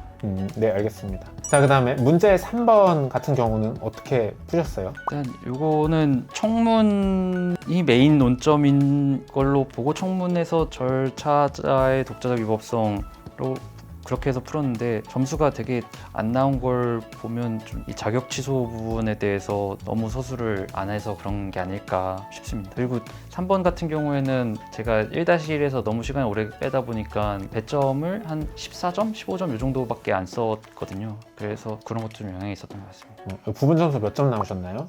이건 30% 받았습니다. 네, 그 다음에 4번. 4번은 이게 뭐 배점을 크게 하면 더 뭐 한 20점 넘게도 할 수 있는 거라고 보여져서 최대한 많이 쓰려고 노력했고 그래서 한 2페이지 좀 넘게 썼던 것 같습니다. 알겠습니다. 이거 부분 점수 몇 점 나오셨나요? 75%. 네, 알겠습니다. 이렇게까지 1, 2, 3, 4번 푸시면서 좀 기억에 남는 점이 있으셨나요? 일단 1-1은 뭐 모르겠다라고 생각했는데 10점이니까 대세에 영향을 미치지 않겠지라고 자기 위안 삼으면서 법규는 좀 잘 본 것 같다라고 생각했습니다. 알겠습니다. 시험 끝나고 나면 기분이 어때요? 되게 좋더라고요. 그 여태까지 고생했던 게 좀 이렇게 주마등처럼 떠오르면서 어쨌든 끝났구나. 끝났고 생각보다 망치진 않은 것 같다라는 생각이 들어가지고 홀거분하고 좋았습니다. 가족들한테 뭐라고 얘기했어요? 될 것 같아? 아니면은 설레발을 치면 안 돼가지고 일단 가족들한테는 열심히 하고 왔다. 예, 당장 이제 시험 끝나면 바로 이제 육아 전선에 뛰어들어야 돼가지고 그날 하루 딱 와이프랑 술 한잔 하고 이제 바로 다시 이제 육아의 삶으로 들어갔었죠. 와, 그러면은 진짜 시험 발표 나기 전에 예. 진짜 어땠어요? 그때 많이 힘들어하는데. 진짜 막판 들어가지고 너무 힘들었던 게 그 막판쯤 돼가지고 제가 그 12월의 영광 그 카페를 가입해서 그 복귀 글들을 이렇게 딱 보다 보니까 처음에는 나 잘 봤다라고 생각했는데 다들 너무 잘 본 사람들이 많아가지고 이거 떨어지겠는데 라는 생각이 너무 강하게 들어가지고 어떡하지 떨어지면 이거 1년 더 하면 좀 안 좋은 생각까지 했었던 것 같습니다. 네, 알겠습니다. 자, 다시 한번 합격을 축하드립니다. 네, 자, 시험 실제 어떻게 보셨는지는 이렇게 우리 좀 가볍게 약간 재미 위주로 들어봤고요. 자, 그 다음에 마지막으로 평가사님 생활편, 생활 어떻게 하셨는지 들어보도록 하겠습니다. 안녕하세요. 감정평가사가 되지 않평가사입니다. 자, 33회 합격하신 황영중 평가사님과 인터뷰 진행하고 있습니다. 자, 지금 시간에는요, 평가사님 생활편 바로 여쭤보겠습니다. 육아와 공부와 균형을 맞춰야 되는 거. 난 지금 사실 공부도 시간이 부족해서 스트레스 너무 많이 받는데 육아에까지 시간을 내야 되는 상황. 하지만 뭐 어쩔 수도 없고. 자, 요거 균형 어떻게 맞추셨어요? 이 부분이 제 수험 생활에 있어서 가장 어려웠었던 부분이 아니었나 싶습니다. 이제 아기가 이제 갓 태어나면 워낙 손이 많이 가다 보니까 와이프나 저나 이렇게 하루 종일 좀 이렇게 육아에 전념을 하는 게 맞는 부분인데 저는 이제 공부를 하겠다라고 선언을 해버리고 나니까 와이프도 동의는 했지만 막상 이제 육아로 인한 스트레스를 너무 많이 받아서 힘들어했었거든요. 그리고 저는 이제 오전 11시 이때쯤 나가가지고 밤 11시, 12시 이때쯤 귀가를 했었는데 그렇게 귀가를 하고 난 후에 그때부터는 이제 육아가 시작되는 거죠. 이제 쉬고 자야 되는데 아기 같은 경우에는 이제 뭐 100일 전 같은 경우에는 뭐 한두 시간 만에 한 번씩 깨가지고 이제 그때마다 분유 주고 우유 주고 뭐 그래야 돼서 휴식을 편안하게 못 취했었던 것 같습니다. 그럼 이 시기에 아이 밤에 돌볼 때는 잠을 어느 정도 주무신 거예요? 제가 집에 들어와서 이렇게 씻고 누우면 이제 한 12시 반에서 1시 이 정도 사이 됐는데 그때 딱 누웠다가 아기가 울기 시작하면 그때마다 깨서 분유 타주고 막 이러다 보니까 짧게 자고 막 하다 보니까 너무 피곤하더라고요. 그리고 아침에 아기가 보통 7시에서 8시 사이에 깨는데 그때 깨서 봐주고 와이프가 워낙 피곤하니까 한 10시쯤 일어나면 이제 그때 저는 스터디 카페로 가서 공부를 하고는 했습니다. 그래서 너무 피곤해서 공부하면서 낮잠도 많이 잤었던 것 같아요. 근데 진짜 공부하는 것도 힘들고 와이프한테도 미안하고 이거 어떻게 하셨어요? 그냥 버텼다? 정말 힘들어가지고 와이프도 뭐 내색을 안 하려고는 했어도 독박 육아로 오는 스트레스가 커가지고 많이 힘들어했었거든요. 이런 상황이 되니까 저도 마음 편히 공부를 못하고 와이프는 와이프대로 힘드니까 결국 이렇게 장모님 찬스를 써야 되지 않나 싶어서 작년 연말 때부터 좀 이사를 계획해서 올해 2월에 좀 큰 집으로 이사를 간 다음에 거기서 이제 장모님을 모시고 같이 살았었습니다. 그래서 시험 볼 때까지 장모님이 계속 계시면서 같이 좀 육아를 해주신 덕분에 그때부터는 좀 비교적 편안하게 공부를 할 수 있었던 것 같습니다. 네, 알겠습니다. 그럼 그 공부하느라 바쁜 와중에 정말 이사까지 또 집도 알아보시고 고생 많이 하셨네요. 네, 비슷한 상황에 있으신 분들 참고하시면 좋을 것 같습니다. 자, 그 다음으로는 평이한 얘기들 한번 여쭤보고 싶습니다. 하루에 공부는 몇 시간씩 하셨어요? 하루로 잡기에는 갑자기 아이가 뭐 아프다고 하거나 이러면 목표한 시간을 못 채우는 경우도 많고 변동성이 크다고 생각해가지고 주 70시간을 목표로 했었습니다. 그러니까 하루 따지면 10시간 개념인 거죠. 그러면은 이게 공부가 나도 안 돼서 스트레스 받고 나 오래 붙는 것도 지금 막 나도 너무 촉박한데 네. 또 이런 일들 터져서 공부 시간이 더 줄어버리고 하면 네. 스트레스 많이 받으셨을 텐데 네. 이런 건 어떻게 이겨내셨어요? 공부하다가 뭐 언제는 아기가 2주 연속으로 응급실에 간 적이 있었거든요. 그래서 막 응급실에서도 공부를 했었던 적도 있었는데 이런 걸 경험하면서 내가 지금 이게 공부한 게 맞나, 우리 가족을 생각했을 때 내가 이게 공부한 게 맞나라는 생각이 들면서 포기할까는 생각도 든 적도 있었는데 여기서 포기해버리면 결국 죽도 밥도 안 되는 것 같아서 좀 더 독한 마음을 먹었던 것 같습니다. 그런 선택들에 대해서는 와이프분이 많이 지지를 해주셨나요? 예, 뭐 제가 결정한 부분에 대해서 밀고 나가라 했었습니다. 본인 많이 힘들어했지만 알겠습니다. 네, 그랬다고 합니다. 자, 주로 공부는 어디서 하셨나요? 동네 스터디 카페에서 했습니다. 계산기 치는 건 자유로웠어요? 카페처럼 음악 나오는 그런 존도 있고 막 그래가지고 거기서는 쳐도 됐었습니다. 네, 알겠습니다. 주 공부 패턴 어떻게 되셨나요? 일단 뭐 휴일은 생각할 수 없었기 때문에 주 70시간을 채우기 위해서 공부할 틈이 있을 때는 다 했죠. 그러면 공부를 약간 이제 시간을 기준으로 목표를 잡고 공부 진도보다는? 예, 진도보다는 시간 위주로 했습니다. 네, 알겠습니다. 근데 뭐 주말에도 딱히 보니까 뭐 푹 쉰 시간도 없으신 것 같고 사실 쉴 시간에는 육아하셨을 것 같고 자, 이러면은 중간에 체력적으로 너무 힘들어지셨을 것 같은데 그런 일은 없으셨나요? 제가 수험 기간 동안에 몸무게가 한 7kg 정도 빠졌거든요. 공부하시면서 찌는 분들도 계시는 것 같은데 저는 약간 스트레스 받으면 빠지는 체질이기도 하고 그래서 공부하면서 뭐 머리도 좀 많이 빠진 것 같고 그렇지만 뭐 이렇게 비타민이나 이런 거 먹으면서 좀 버텼던 것 같습니다. 따로 운동은 하지 않았습니다. 약간 느낌은 정신력으로 버틴 느낌이에요. 어떻게 좀 공부 끝나고 나서는 푹 쉬셨나요? 그래도 정신적으로는 약간 여유가 생겨가지고 전에 비해서는 좀 쉬었죠. 저도 약간 그 해보고 싶었던 게 한 3일 정도 호텔 같은 데 들어가가지고 아무도 못 깨우게 하고 좀 자고 싶었는데 그렇게는 못하니까 애봐야 돼서 그래도 그 전에 비해서는 좀 더 쉬었던 것 같습니다. 네, 알겠습니다. 평가사님 공부하시다가 스트레스 받으셨을 때 좀 그거 이겨내시는 방법, 극복한 방법 팁이 있을까요? 제가 스트레스를 좀 잘 안 받는 성격이기도 한데 결국 수험생의 스트레스는 여기를 떠남으로써 해결이 되는 거니까 그냥 공부를 해야지라는 생각을 했던 것 같습니다. 네, 알겠습니다. 제가 지금까지 합격 수기 찍으면서 되게 공통점은 기본적으로 스트레스를 잘 안 받는 체질이신 분들이 많은 것 같아요. 혹시 공부하시다가 좀 슬럼프 오신 적도 있나요? 좀 장기적으로 내가 손 났다. 예, 없었던 것 같습니다. 네, 알겠습니다.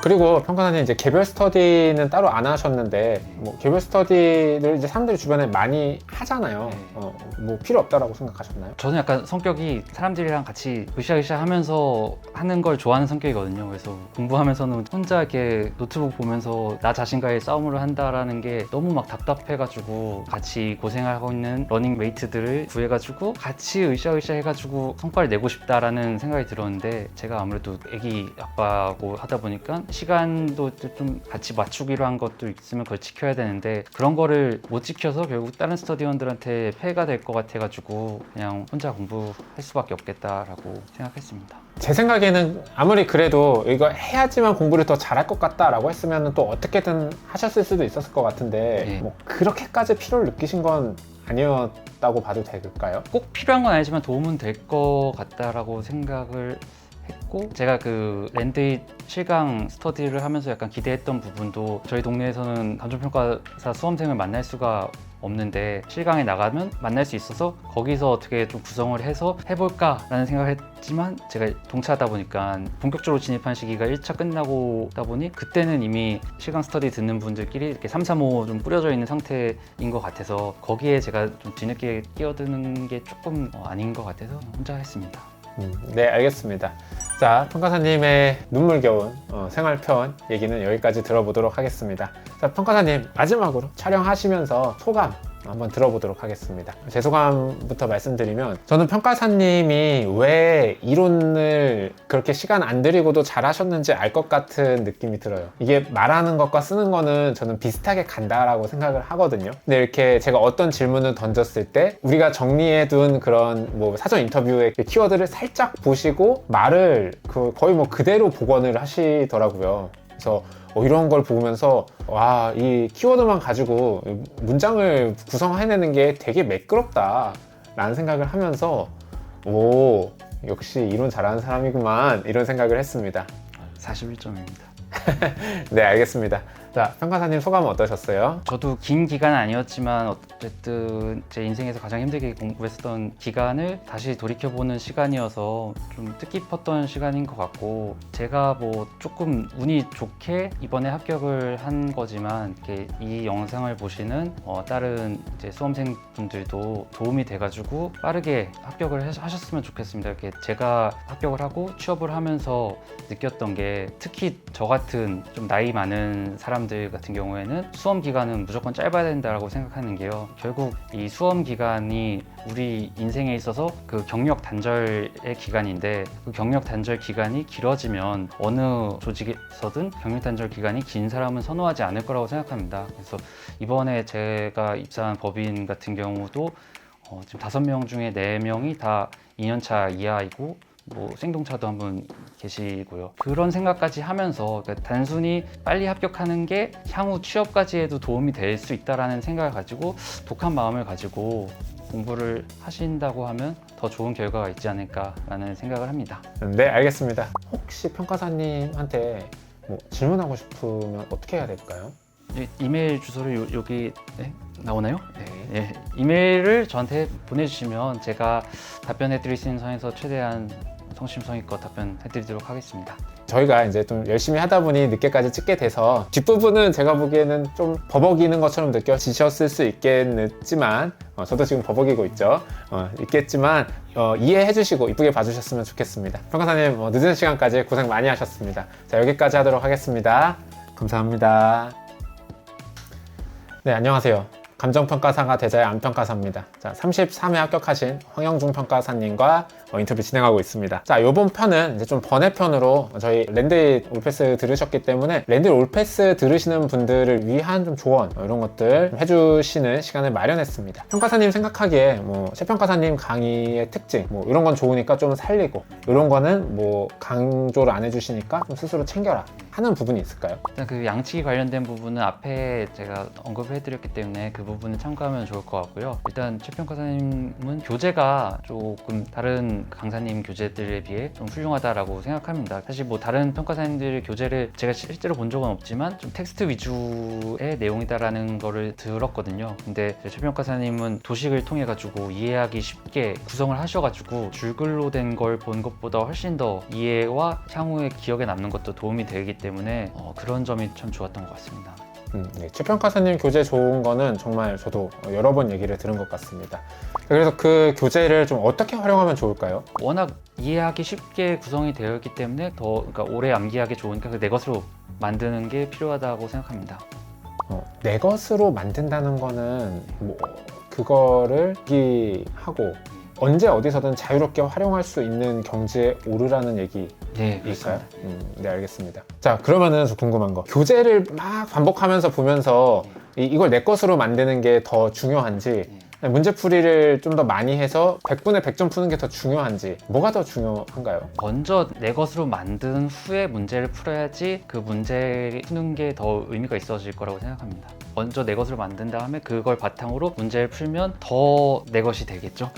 그거를 먼저 내 걸로 일단 만들고 적용해보고 네. 또 개선하고 이런 식으로. 네, 알겠습니다. 또 다른 게 있을까요? 최 평가사님이 내시는 스터디 문제들이 조금 현업 베이스로 만들어진 내용으로 그냥 일반 시중 문제보다 조금 난해하지만 그래도 도움이 되는 문제가 구성이 되어 있기 때문에 스터디 문제를 접해보면서 향후에 다른 문제가 나왔을 때도 당황하지 않고 어떤 식으로 방어적으로 풀어나갈 수 있는 그런 요령을 익히는데 좀 도움이 되지 않을까 싶습니다. 네, 문제 이상하다고 하지 말고 열심히 풀었으면 좋겠다 라고 합니다. 자, 그 다음에 이론 같은 경우도 장점은 이런 거니까 잘 취했으면 좋겠고, 아니면 이런 것들은 좀 불안하게 생각하는데 어떻다, 이런 내용들이 있을까요? 아임 평가사님 교재만 봐서 부족하지 않을까라는 우려도 있을 수 있을 것 같은데요. 제 생각은 그 아임 평가사님 교재가 핵심적인 내용을 잘 요약해놨기 때문에 그 요약된 키워드를 공부하면서 이거를 이제 내가 글로 어떤 식으로 써 내려갈지를 스스로 좀 사고하는데 더 도움이 될 수 있다고 생각합니다. 줄글로 된 글을 보다 보면 결국 내가 생각해야 될 게 또 다치게 되고 눈에도 잘 안 들어오거든요. 내가 쓴 글이 아니기 때문에. 그래서 그런 키워드를 내가 실제로 답안지에 어떻게 써야 될지를 공부하고 어떤 예시를 들어서 써주면 좋을지를 생각하면서 공부를 하다 보면 훨씬 더 효과적이지 않을까 생각합니다. 네, 알겠습니다. 되게 좋은 팁인 것 같습니다. 그리고 또 뭐 주의해야 될 게 있을까요? 저 같은 경우 아임 평가사님 강의가 좋았었던 게 강의 전후로 해가지고 좀 평가사로서 실무적인 얘기들을 많이 해주셨었는데요. 그런 것들을 좀 귀담아 듣는 게 좋은 것 같습니다. 그래서 저희가 평가사의 실제 세계를 그런 걸 통해서 간접 체험을 하게 되는 거고, 실제 출제자들은 이미 현업에 계시는 평가사들이기 때문에 평가사의 세계의 내용을 글에다가 녹여낸다고 하면 채점을 하시는 분들 입장에서도 좀 더 공감이 되는 글이 되지 않을까 싶습니다. 중간에 현업적인 얘기 해주는 거 재미로만 듣지 말고 귀담아 들어라. 예.